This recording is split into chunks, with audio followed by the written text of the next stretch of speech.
கர்த்தருடைய பரிசுத்த நாமத்துக்கு மகிமை உண்டாவதாக. Praise be to the holy name of God. இந்த ஆசீர்வதிக்கப்பட்ட இரண்டாம் நாள் மாலை வேளையிலே உங்களை சந்திப்பதில் கிறிஸ்துவுக்குள் மகிழ்ச்சி அடைகிறோம்.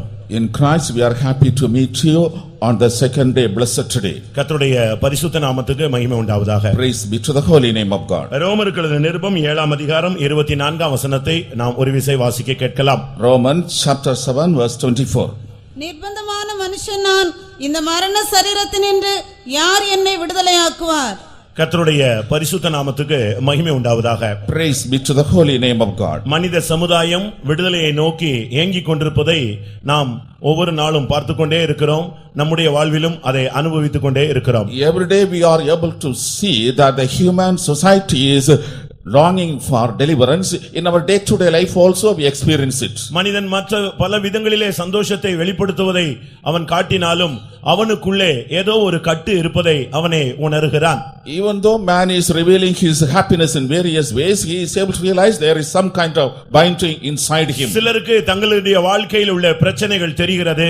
சிலருக்கு தங்களுடைய வாழ்க்கையில் உள்ள போராட்டங்களின் பிரச்சனையின் தீவிரம் அவர்களுக்கு புரிவதில்லை. Some are able to know the terrorist nature of the problems and difficulties in their life, but some do not have that knowledge. நேற்று பலவீனத்தினால் தாக்கப்பட்ட ஒரு பெண்ணுடைய வாழ்க்கையிலிருந்து கர்த்தர் அவளை எப்படி விடுதலையாக்கினார் என்பதை நாம் நேற்று சிந்தித்தோம். Yesterday we meditated in what way the Lord delivered a woman from her infirmity. அது ஒரு சரீர பலவீனம் மாத்திரமல்ல, அந்த சரீர பலவீனத்தின் கூடாக ஒரு ஆவியும் இருந்ததாக நாம் நேற்று விளங்கிக் கொண்டோம். Yesterday we understood it is not a mere physical deformity, but inside that physical deformity there was a soul. வியாதி வருவது சகஜம், ஆனால் வியாதிக்கு ஊடாக பிசாசு வருவானால் அந்த வியாதி சுகமாவது கடினம். It is common that we are afflicted by sickness, but if a devil happens to enter in the sickness, it is difficult to get deliverance. பிரச்சனைகளுக்கு ஊடாக நாம் கடந்து போவது சகஜமானது, ஆனால் பிரச்சனையின் தீவிரத்தை பிசாசு உண்டாக்கிவிட்டால் அந்த பிரச்சனையில் தீர்வை நாம் எட்ட முடியாது. It is common that we pass through the problems, but when the devil is increasing the seriousness of the problem, it's difficult to get solution. பாருங்கள், அந்த பெண்ணை 18 வருடமாக பலவீனம் என்றுதான் சொல்லி அவள் எண்ணி இருந்தாள். ஆனால் உள்ளுக்குள் ஆவி இருந்ததை இயேசு வெளிப்படுத்தினார். See, that woman has thought that she had an infirmity for 18 long years, but the Lord Jesus Christ made her realize that there was a spirit behind it. அந்த பெண்ணினுடைய உண்மையான நிலவரம் அவளுக்கும் தெரியாது, அவள் சார்ந்திருந்த ஜெப ஆலயத்துக்கும் தெரியாது. The true condition of the woman was not known to the woman, even to the synagogue it was not known. ஆனால் ஆண்டவராகிய இயேசு கிறிஸ்து 18 வருடங்களுக்கு பின்பாக அவளை சந்திக்க அவர் சித்தம் கொண்டு அவளை சந்தித்த பொழுது அந்த ஆவியின் தீவிரத்தை புரிந்து அதை அழித்தார், அவளுக்கு விடுதலை கொடுத்தார். But when the Lord Jesus Christ will to meet her after 18 long years, he realized the seriousness of that spirit and she gave her deliverance. ஆண்டவருடைய பெரிதான இரக்கம் நாம் புதிய ஏற்பாட்டு காலத்தில் இருப்பதுதான். The great mercy of God is that we are in the dispensation of New Testament. நாம் பழைய ஏற்பாட்டு காலங்களிலே நாம் இருந்திருப்போமானால் நமக்கு இவ்வளவு பெரிதான ரட்சிப்பு நமக்கு கிடைத்திருக்காது. Had we continued the Old Testament, we would not have got such a great salvation. ஆனால் கிருபையுள்ள தேவன் கடைசி நாட்களிலே நம்மை தம்முடைய சித்தத்தின்படி தெரிந்து கொண்டார். But the gracious God has chosen us according to his will in the last days. கிறிஸ்துவுக்குள் நம்மை தெரிந்து கொண்டபடினால் நாம் நன்றி உள்ளவர்களாக இருக்க வேண்டியது அவசியமாயிருக்கிறது. It is essential we should be grateful to him because he has chosen us in him Christ. ஏனென்றால் பழைய ஏற்பாட்டு காலத்திலே பிடிபட்ட மனிதன், சிக்குண்ட மனிதன், அகப்பட்ட மனிதன் விடுதலை பெற அவனுக்கு சாத்தியமான வழிகள் இல்லாமல் இருந்தது. If a man was entangled and caught during the Old Testament period, there was no means for him to be delivered. ஒரு தேசம் விடுதலையாக வேண்டுமானால் இரத்தத்தை சிந்த வேண்டியது இருந்தது. If a country was to get freedom, blood had to be shed. ஆனால் புதிய ஏற்பாட்டிலே அப்படி அல்ல. But in the New Testament it is not so. ஒரு மனிதன் விடுதலை பெறும்படியாக 3 வழிகளை தேவன் ஏற்படுத்தி வைத்திருந்தார். The Lord has provided 3 ways for the deliverance of a man. பழைய ஏற்பாட்டிலே ஒருவன் விடுதலை பெறுகிறான் என்றால் ஒரே ஒரு வாய்ப்புதான்.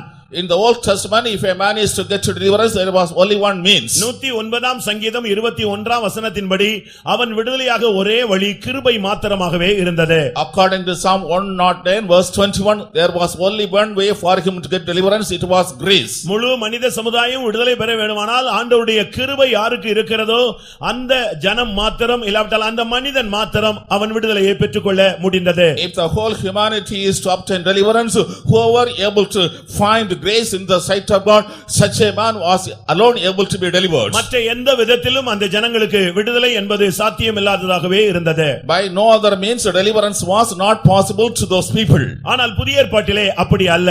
But in the New Testament it is not so.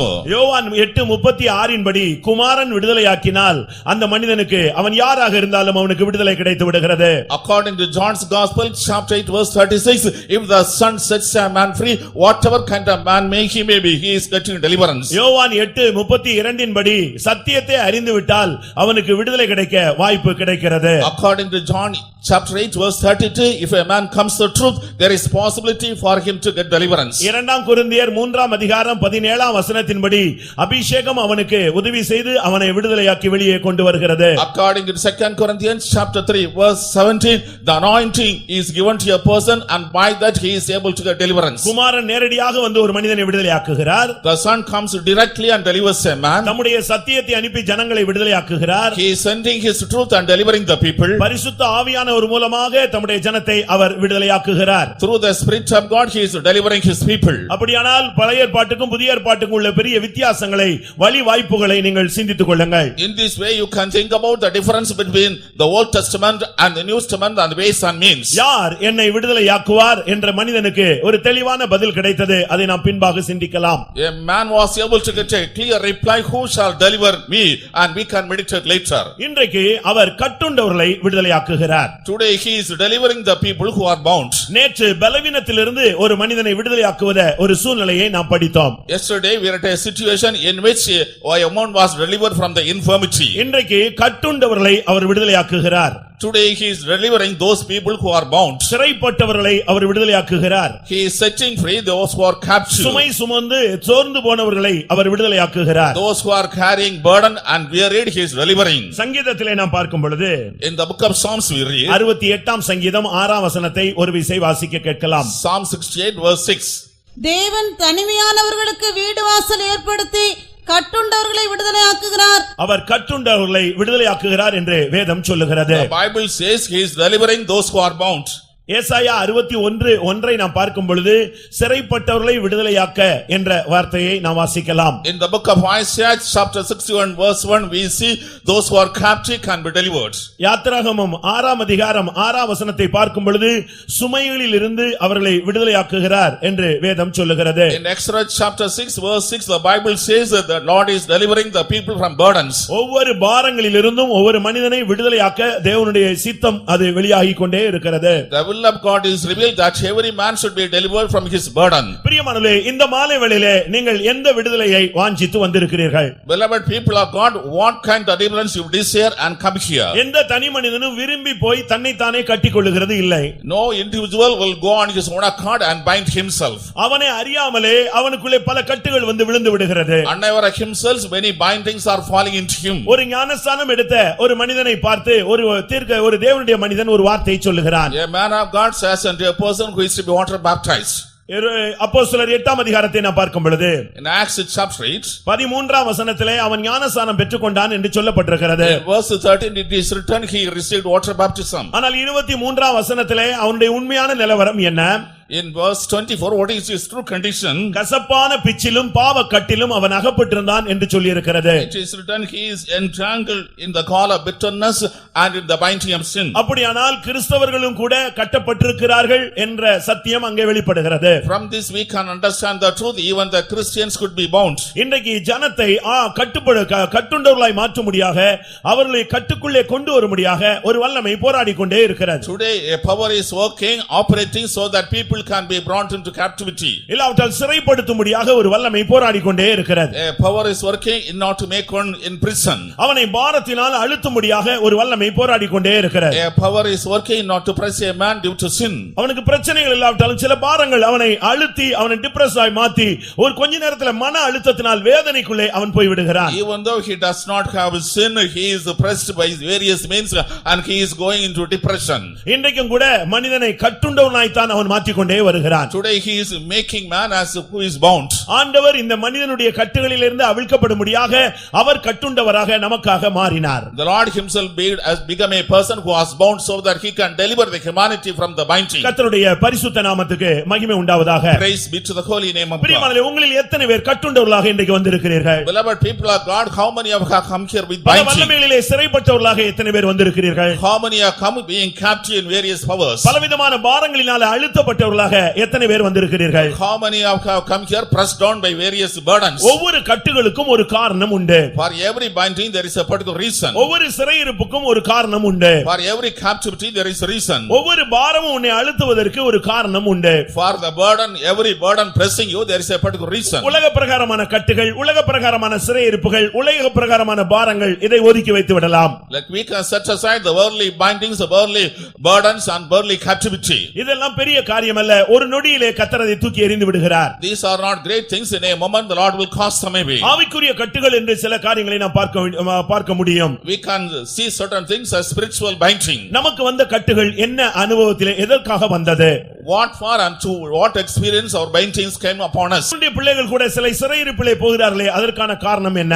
Even some people of God go into captivity. What is the reason for it? எல்லா பாரங்களும் நீங்கினவர்கள் பல பாரங்களினால் அழுத்தப்படுகிறார்களே, அதனுடைய காரியம் என்ன? Some are removed of the burdens, yet they are pressed down by various burdens. What is the reason for நாம் it? இதை விளங்கிக் கொள்ள வேண்டியது அவசியம். It is essential we should understand about it. முதலாவது அப்போஸ்தலர் நடபடிகள் 12ஆம் அதிகாரத்திலே பிரதான அப்போஸ்தலனாகிய பேதுரு சிறைப்பட்டு போனான் என்று வேதம் சொல்லுகிறது. In Acts of the Apostles chapter 12 we are able to realize the chief apostle Peter was in captivity. அவனை பிடிக்கும்படியாக ஒரு வல்லமை தொடர்ந்து கொண்டே வந்தது. A power was following not to imprison him. ஏரோது எப்படி ஆயினும் அவனை பிடித்து விட வேண்டும் என்று அவனை தொடர்ந்தான். Herod was following him not to make him captive. ஒரு குறிக்கப்பட்ட இடத்திலே அவனை அந்த வல்லமை பிடித்து விட்டது. In a particular place that power has bound him. வேறு வழியே இல்லை. அவன் அதிலே சிக்கிக் கொண்டான். அவனை கொண்டு போய் சிறைச்சாலையிலே 2 சேவகர்கள் நடுவே வெண்கல சங்கிலிகளால் கட்டி அவனை படுக்க வைத்து விட்டார்கள். There was no other means. He was caught and he was taken into the prison.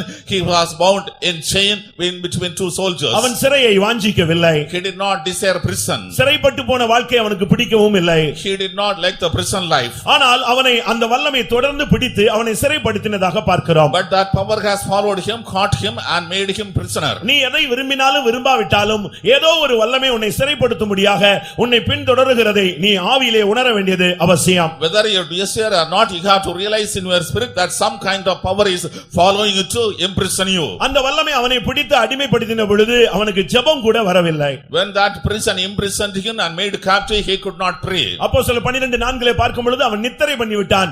ஏனென்றால் அவனுக்கு மிகுந்த துக்கமாக இருந்தது. ஏன் இப்படி ஒரு சம்பவம்? நான் ஏன் சிறைப்பட வேண்டும்? நான் ஒரு ஊழியன் அல்லவா? நான் கர்த்தருடைய வேலை தானே செய்தேன். அவனுக்குள்ளே ஒரு மன போராட்டம். அந்த துக்கத்திலேயே அவன் அப்படியே தூங்கி போய் விட்டான். In Acts chapter 12 verse 4, he was having sorrow regarding his imprisonment. Am I not a servant of God?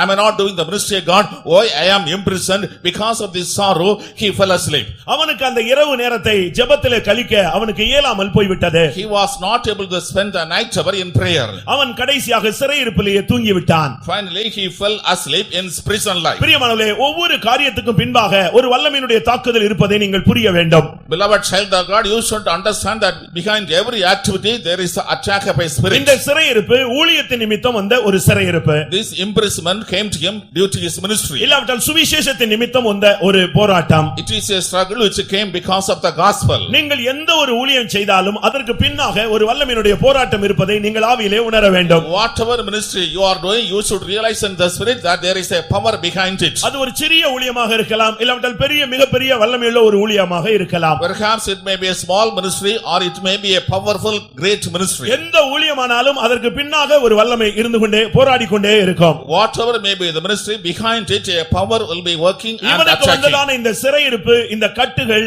சுவிசேஷத்தின் நிமித்தம் ஊழியத்தின் நிமித்தம் வந்த ஒரு போராட்டம். The imprisonment, the problem he faced was because of the gospel. ஆனால் அதை எதிர்கொள்ள அவனுக்கு பலன் இல்லாமல் போய்விட்டது. But he did not have strength to oppose it. நல்ல ஒரு போஸ்டிங், பிரதான அப்போஸ்தலன் என்கிற ஒரு நல்ல பதவி.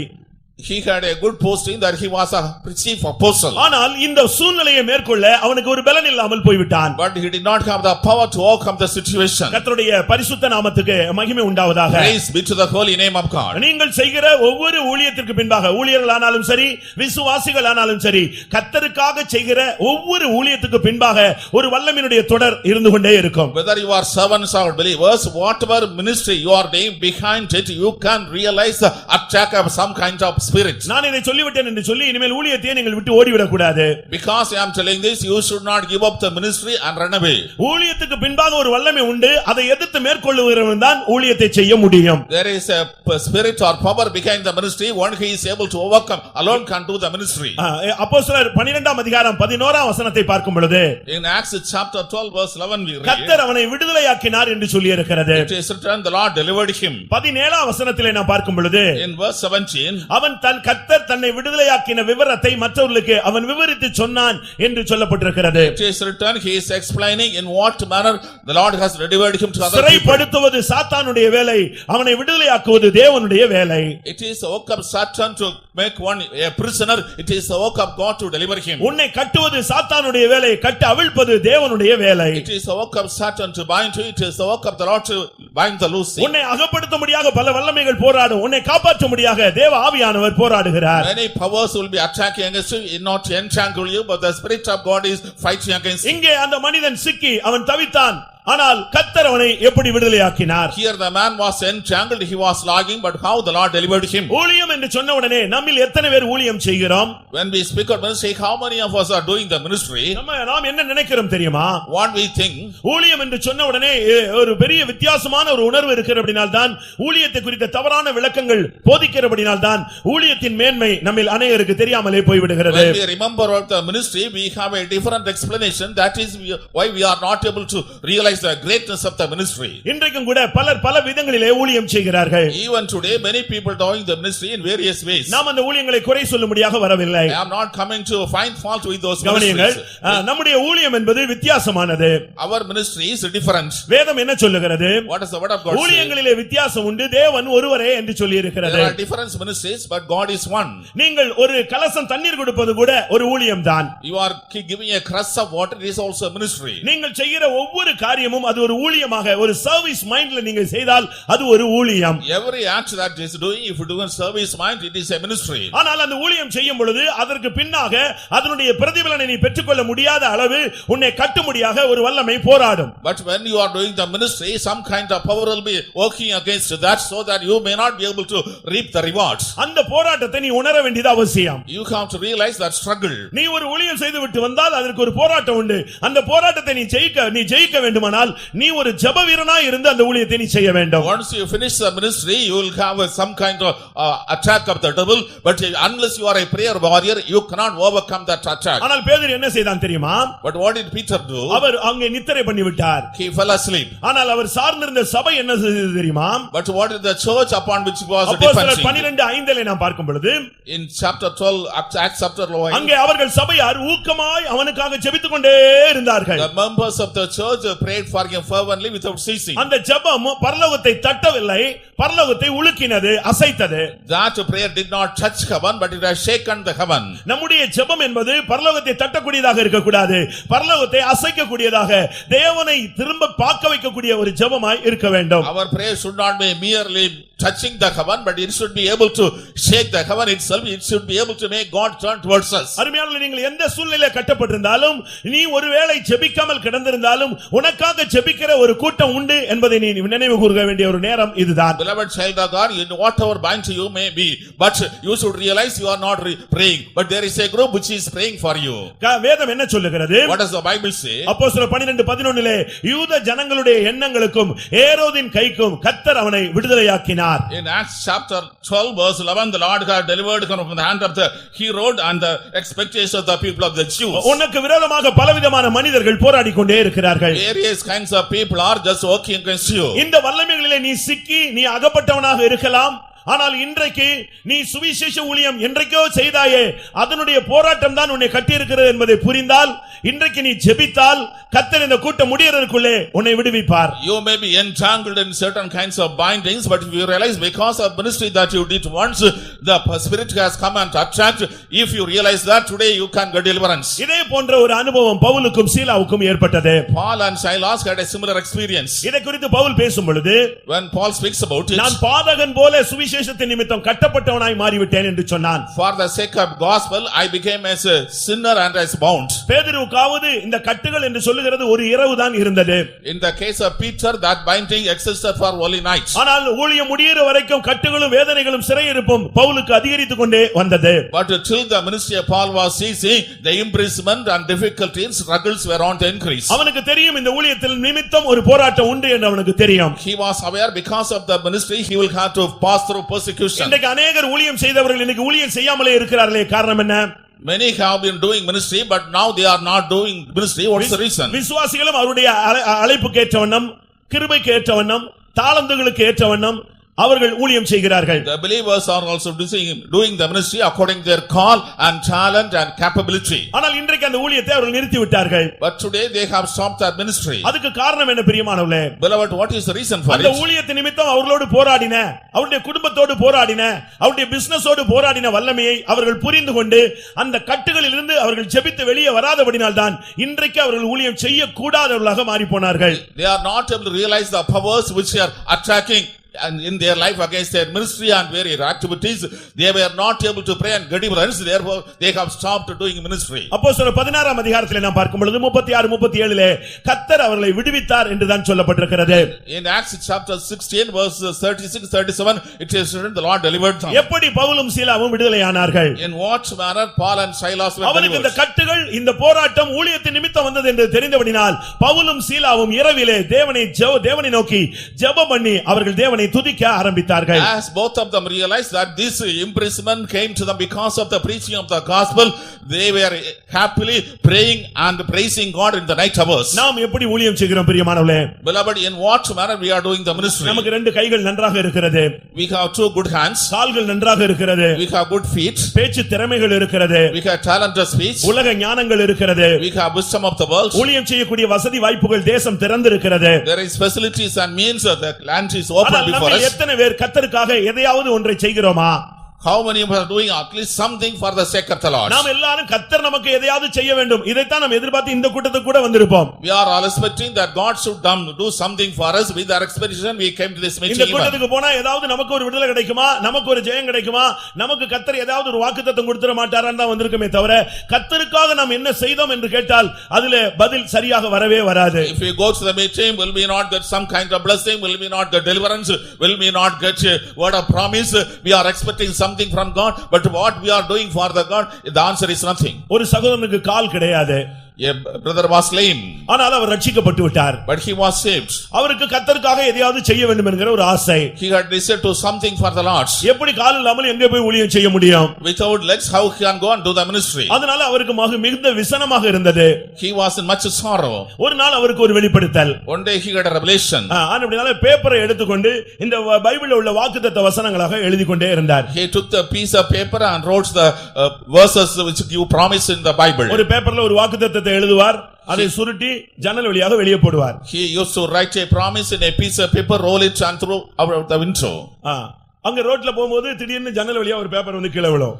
When somebody is walking along the road, a paper will come on the road. அவங்க என்னடா திடீர்னு இந்த வீட்ல இருந்து வரிசையா பேப்பர் வந்துட்டே இருக்குன்னு ஒரு ஆள் போய் எடுத்து பார்த்தான். One person thought why the papers are coming one after another from the house, and he took it. அதுல ஒரு வாக்குத்தத்த வசனம். There was a promise. அத வாசிச்சிட்டு அவன் டெய்லி அத ஒவ்வொரு நாளும் வந்து அதை எடுத்துட்டே போயிட்டே இருந்தான். இப்படி ஜனங்கள் போறவங்க வர்றவங்க இந்த வாக்குத்தத்த வசனங்களை எடுத்துக்கொண்டே போனார்கள். Everybody came and took the promise. The people who were walking along were taking the promise and going about. அதை எடுத்து போன ஒரு ஆளுக்கு அந்த வாக்குத்தத்தம் பலித்து விட்டது. In the case of one person who took the promise, it was fulfilled. பயங்கர போராட்டத்தில் இருக்கும் பொழுது இந்த வசனம் அவனோடு பேசி அவனுடைய வாழ்க்கையை மாற்றி அவனுடைய பிசினஸ் எல்லாம் அதிகமாக செழிக்க ஆரம்பித்து விட்டது. He was in a severe struggle and persecution, but when he took the promise and prayed upon it, there was prosperity in his business. அவனுக்கு திடீரென்று அந்த வசனம் எழுதி போட்ட ஆள் யார் என்று பார்க்கும்படியாக வந்தான். All of a sudden he came to see the person who has written and dropped the promise. அங்க வந்து பார்த்தால் ரெண்டு கால் இல்லாத ஒரு சகோதரன் டெய்லி பைபிள்ல இருந்து கொஞ்சம் வசனத்தை எழுதி வெளியே போடுகிறார். There a brother who has no legs was sitting and writing biblical verse and dropping down. உடனே அவர் சொன்னார், நீங்க எழுதி போட்ட வசனத்தை நான் படித்தேன், என்னுடைய வாழ்க்கையில் அது பலித்து விட்டது, நான் உங்களுக்கு எதையாவது செய்ய விரும்புகிறேன் என்று சொன்னார். He said, I have read the biblical verse that you have written, dropped, it was fulfilled, therefore I am prosperous, I want to do something to you. நான் ஊருக்கு வெளியே ஒரு பண்ணை வீடு வைத்திருக்கிறேன். I have a farm just far away from the village. நீங்கள் என்னோடு வந்தால் அந்த வீட்டில் வைத்து உங்களை கடைசி வரை பராமரிக்கிறேன். If you come to me with that house, I will take care of you till the end. அப்பொழுது இவர் சொன்னாராம், அந்த வழியாக ஆட்கள் போய்க்கொண்டே இருப்பார்களா வருவார்களான்னு கேட்டாராம். Then he asked, will the people be passing along that way? அப்போ சொன்னா இல்ல ஊருக்கு வெளியே அமைதியான இடம், மனித நடமாட்டம் இல்லாத ஒரு இடம் என்று சொன்னார். He said it is a far away place from the village, there is nobody walking, it is a lonely place. அப்பொழுது அந்த சகோதரன் சொன்னான், அந்த ரெண்டு கால் இல்லாத சகோதரன், அப்படி அல்ல பிரியமான சகோதரனே, நான் இங்க இருந்து என்னால முடிந்த அளவு ஏதாவது வசனத்தை யாருக்காவது சொல்லணும், நான் வெளியே போய் எனக்கு சொல்லக்கூடிய வலது எனக்கு பலன் இல்ல, அப்படினால இந்த ஊழியத்தை நான் கடைசி வரைக்கும் செய்ய விரும்புகிறேன், இந்த கஷ்டமான இந்த ரூம்லயே இருந்துக்கிறேன்னு சொன்னாரா. That brother told, I do not have legs, therefore I will continue the ministry, I cannot walk along and do the ministry, therefore I continue to remain in this house and do this ministry. நீங்க யோசித்து பாருங்க, you think about it. நீங்கள் என்ன கர்த்தருக்காக, நாம கர்த்தருக்காக என்ன செய்கிறோம், what we are doing for the Lord. அந்த சகோதரனுக்கு ரெண்டு கால் இல்ல, ஆனா எழுதக்கூடிய கிருபை இருந்தது, எழுதி போட்டு ஆத்துமாக்களை அதன் மூலமாக சந்தித்து கிறிஸ்துவுக்குள்ளே வழி நடத்தின ஒரு ஊழியன். That brother did not have two legs, but he has the ability to write. Because of that ability he wrote the verses, and trapped by that he was able to bring in salvation many people. அவருக்கு ஊழியத்தின் நிமித்தம் போராட்டம் வரவில்லை, ஊழியத்தின் நிமித்தம் ஆசீர்வாதம் வந்தது. அது வேண்டாம், இந்த ஊழியத்தை நான் கடைசி வரை தொடர்கிறேன் என்று சொன்னான். He did not have struggle due to the ministry, but he was receiving blessing, yet he denied the blessing and decided to continue the ministry till the end. Mother Teresa அவர்கள் அந்த கல்கத்தாவிலே ஊழியம் செய்த பொழுது அந்த ஊர்ல உள்ள ஒரு முக்கியமான ஆள் வந்து இந்த சகோதரியை உடனடியாக அவங்க நாட்டுக்கு அனுப்பி விடுங்கள், வெளிநாட்டுக்காரர்கள் இருக்க கூடாது என்று சொன்னாராம். When Mother Teresa was doing the ministry in Calcutta, a person who was an important person came and reported that this woman should be sent to her native country, she should not continue here as a stranger and do the ministry. இவங்களுக்கு இங்கே குடியுரிமை கொடுக்க கூடாது, அவங்களை திருப்பி அனுப்புங்கள் என்று சொன்னாராம். He told citizenship should not be granted to her, she should be asked to go back to the country. அப்படி சொன்ன ஆளிடத்திலே அந்த மேல் அதிகாரி, அந்த கவர்மெண்ட்ல முக்கியமான ஆள் சொன்னாராம், ஒரு முக்கியமான தலைவர், அந்த சகோதரியை போல குஷ்டரோகிகளை நீ போய் பராமரிக்கிறாய் என்று சொன்னால் நான் அனுப்பி விடுகிறேன் என்று சொன்னார். An important leader of the government, a superior officer, told that person, if you can take care of the lepers like her, I will send her to foreign country. ரோட்ல கிடக்கிற அந்த குஷ்டரோகிகளை எல்லாம் நீ தூக்கி உன் வீட்ல வச்சு பார்க்கறேன்னு சொன்னா அந்த அம்மாவை அனுப்பிடலாம்னு சொன்னாராம். If you can gather the lepers on the roadside and take care in the house, we can send that woman. பிரியமானவர்களே, ஊழியம் என்று சொல்லும் பொழுது போராட்டங்களும் எதிர்ப்புகளும் பிரச்சனைகளும் வரும், ஆனால் நீங்கள் முடங்கி போய்விடக் கூடாது. ஆனால் இன்றைக்கு கர்த்தருடைய சமூகத்திலிருந்து சொல்லுகிறோம், நீங்கள் ஜெபித்தால் அந்த ஊழியத்தின் போராட்டத்திலிருந்து இந்த கூட்டத்திலேயே கர்த்தர் உன்னை விடுதலையாக்குவார், நீ மறுபடியும் ஊழியம் செய்யலாம். Beloved people of God, when you start to some kind of ministry, definitely you will face struggles and attacks, but you should not be discouraged.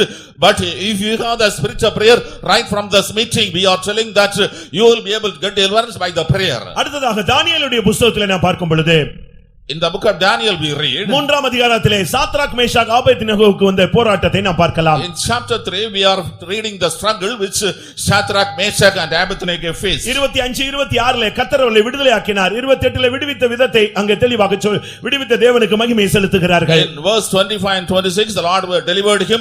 In verse 29 they are glorifying God who has given deliverance. இங்கே அவர்களுக்கு ஏற்பட்ட போராட்டம் என்ன? What was the struggle that they faced here? தேவன் அவர்களை எந்த சூழ்நிலையிலிருந்து விடுதலையாக்குகிறார் என்று உங்களுக்கு தெரியும். You know from which situation God was able to deliver them. தேவனை ஆராதிப்பதின் மூலமாக போராட்டம் வந்தது. By worshiping God they were facing the struggle. தேவனை ஆராதிக்கும் பொழுது நமக்கு போராட்டங்கள் உண்டு என்று நமக்கு தெரிந்து கொள்ள வேண்டியது அவசியம். We should understand that when we are worshiping God we will have to face struggles. அநேகர் சொல்கிறார்கள் நான் கர்த்தரை ஆராதிக்கிறேன், ஆவியிலே நிரம்பினேன், மணிக்கணக்காக போராடினேன், மறுபடியும் எனக்கு இந்த போராட்டம் வருகிறது என்று சொன்னார்கள். உண்மையாகவே நீ அப்படி செய்யும் பொழுது போராட்டம் வரத்தான் செய்யும். Many people say I am worshiping God, I am getting with the spirit and I am spending more hours in prayer, but the troubles are on the increase. When you do so definitely troubles will increase. ஸ்பிரிச்சுவலா நீங்க முன்னேறணும்னு நீங்க விருப்பப்பட்டீங்கனாலே போராட்டம் உண்டு. ஆனால் நீங்கள் அதை ஜெயிக்கவும் நீங்கள் அதை பழகி இருக்க வேண்டியது அவசியம். If you decide to go spiritually forward you will face struggles, but you should be accustomed to get victory over these struggles. ஆராதனை என்று சொல்லும் பொழுது நம்மில் ஆராதனை என்பது மிகவும் குறைவான ஒரு அனுபவம். When we speak about worship in our meetings there is less experience of worship. அவர்கள் இரவும் பகலும் இடைவிடாமல் தேவனை ஆராதித்தவர்கள். They were the people who were worshiping God day and night without ceasing. நாங்கள் இடைவிடாமல் ஆராதிக்கிற தேவன் எங்களை தப்புவிக்க வல்லவர் என்று அவர்கள் ராஜாவுக்கு முன்பாக தைரியமாய் சொன்னார்கள்.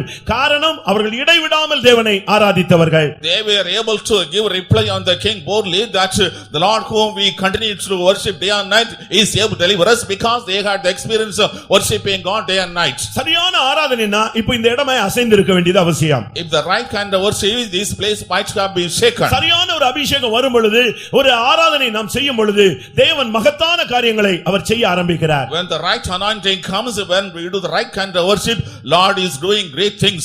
இவர்களுக்கு ஏற்பட்ட போராட்டம் என்ன? What is the struggle that they face? தேவனை ஆராதிக்க கூடாது. You should not worship God. தேவனை பணிந்து கொள்ள கூடாது. You should serve God. பொற்சிலையை தான் நீ பணிந்து கொள்ள வேண்டும். You should worship the golden statue. அப்படி இல்லாத பட்சத்திலே அந்த சூளை 7 மடங்கு சூடாக்கப்படும்.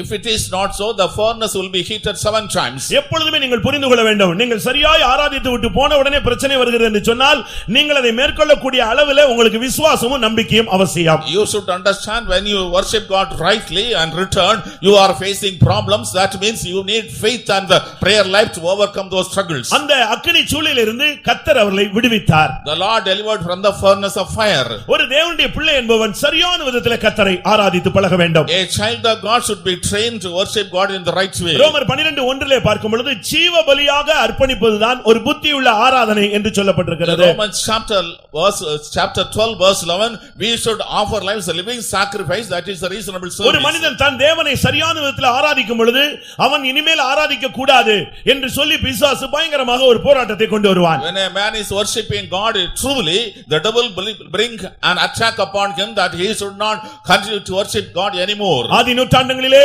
இயேசுவின் நாமத்தை குறித்து நீ எவ்வளவும் பேசக்கூடாது என்று தடுத்தார்கள். In the early century they were stopped from speaking the name of Jesus Christ. சரியான ஒரு ஆராதனை என்பது அக்கினி சூளை எல்லாம் தகர்த்து எறிந்துவிடும். The right hand of worship will break the barriers of the furnace of fire. உனக்கு விரோதமாக அக்கினி பரீட்சைகள் எத்தனை விசை வந்தாலும் அத்தனை விசையை நீ ஜெயிக்க முடியாக உன்னை விடுதலையாக்கக்கூடிய தேவகுமாரனுக்கு ஒப்பான வல்லமை உன்னோடு கூட நடந்து வந்து கொண்டே இருக்கும். So many times the fiery trials may come against you, but the image and visible nature of the Son of God will come and deliver you. அவர்களுடைய ஆராதனையிலே அவர்கள் ஆராதிக்கிற தேவனை குறித்த நம்பிக்கை அவர்களுக்கு கொஞ்சம் கூட குறையவே இல்லை. The hope, that trust they place on the God whom worship did not decrease at all. நாங்கள் ஆராதிக்கிற தேவன் எங்களை தப்புவிக்க வல்லவர்.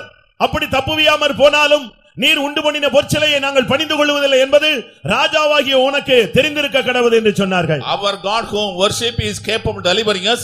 Even if he is not delivering, we will not worship the golden statue. The king should understand very clearly. They told boldly. நீங்கள் தேவனை ஆராதிப்பது மாத்திரமல்ல, விசுவாசத்தோடு நம்பிக்கையோடும் அந்த தேவன் ஜீவிக்கிறார், எனக்காக கிரியை செய்வார் என்கிற நிச்சயத்தோடு நீங்கள் ஆராதித்து பழகுங்கள். Not only worshiping God, my God is living. You should have the assurance and trust and hope. With that experience you should continue to worship God. என்ன நடந்தது தெரியுமா? What happens? நீங்கள் என்ன நினைப்பீர்கள்? What do you think? அக்கினி சூளையிலே போடாத அளவுல கர்த்தர் ஒரு அற்புதம் செய்ய வேண்டும் என்று நீங்கள் எண்ணுகிறீர்கள். You expect the Lord should perform a miracle that you are not cast in the fiery furnace. பிரச்சனையே வராமல் கர்த்தர் பாதுகாக்க வேண்டும் என்று நீங்கள் ஜெபிக்கிறீர்கள். You pray God should protect you without temptation. தேவனுடைய திட்டம் என்ன? What is the plan of God? அக்கினி சூளை 7 மடங்கு அதிகமாக்கினாலும் அதற்கு உள்ளே கர்த்தர் வந்து அற்புதம் செய்ய வாஞ்சிக்கிறார். The furnace is heated 7 times, you are cast into it, yet the Lord wants to get you into that furnace and deliver you. போராட்டம் வராது என்றல்ல, போராட்டத்துக்கு உள்ளே தேவன் வந்து அற்புதங்களை செய்ய வாஞ்சிக்கிறார். Not that struggles will not come, in the midst of the struggles the Lord wants to come and deliver you. அங்கே பார்த்தால் அக்கினியினூடே நாலாவது நபர் உலாவிக் கொண்டிருந்தார். அக்கினிக்குள்ளே இவர்கள் எல்லாருமே விடுதலையோடு அவர்கள் உலாவிக் கொண்டிருந்தார்கள். In the midst of the fire, the fourth person was moving, all these persons were moving in the fire with deliverance. நீ அக்கினியிலிருந்து தப்புவிக்கப்பட்ட ஒரு கொள்ளி. You are a firebrand delivered from the fire. உன்னை எந்த ஒரு அக்கினியும் ஒன்றும் சேதப்படுத்த முடியாது. No kind of power can do any damage. நீ to you. ஆராதிக்கிற தேவன் ஜீவனுள்ள தேவன். The Lord whom worship is a living God. ஆனபடியால் நீங்கள் நம்பிக்கையோடு இருங்கள். எந்த போராட்டம் வந்தாலும் ஆராதிக்கிற மனிதனுக்கு போராட்டம் உண்டு. ஆனால் விசுவாசத்திலே அவன் அதை ஜெயிக்கிறான். You should be full of trust. Whoever a man is worshiping, definitely he will face problems, but in faith he is able to overcome. உண்மையாய் கர்த்தருக்கு ஊழியம் செய்கிறவனை கர்த்தர் விடுதலையாக்குகிறார்.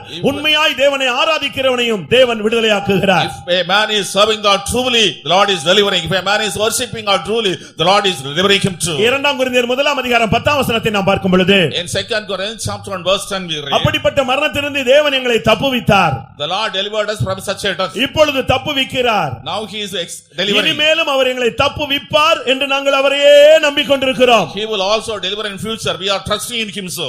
கர்த்தரையே சார்ந்திருக்கிறவர்கள் விசுவாசத்தோடு இருங்கள். கர்த்தர் உங்களை இந்த கூட்டத்திலே விடுதலையாக்க போகிறார். The people who are trusting in the Lord continue to abide in him. The Lord will deliver you through this meeting. கர்த்தருடைய பரிசுத்த நாமத்துக்கு மகிமை உண்டாவதாக. Praise be to the holy name of God. அடுத்ததாக தாவீதினுடைய வாழ்க்கையை நாம் சிந்திக்கும் பொழுது, When we think about the life of David, அவனுக்கு பலத்த சத்துருக்களுடைய போராட்டம். he had an attack of many kinds of enemies. அவனுக்கு உள்ளுக்குள்ளேயும் போராட்டம், வெளியேயும் போராட்டம். He had struggle inside and outside. ஒரு பகுதியிலே சவுலுடைய போராட்டம், மற்றொரு பகுதியிலே பெலிஸ்தருடைய போராட்டம். On one side the attack of Saul, on the other side the attack of the Philistines. மனதிலும் போராட்டம், மாம்சத்திலும் அவனுக்கு போராட்டம். He had attack in the mind as well as in the flesh. கர்த்தர் அவனை விடுவிக்க சித்தம் கொண்டார். The Lord will to deliver him. இந்த போராட்டம் எதனாலே அவனுக்கு வந்தது? Why did he face this struggle? 1 Samuel 22 அதிகாரம் 1 அல்லாவிட்டால் 28 வசனத்தை நாம் பார்க்கும் பொழுது, In 1 Samuel chapter 22 verse 1 or 28 verse 1, அங்கே என்ன சொல்லப்பட்டிருக்கிறது? what is written? அங்கே அவர் எல்லா சத்துருடைய கைகளுக்கும் அவனை விடுதலையாக்கினார். The Lord delivered him from the hand of all enemies.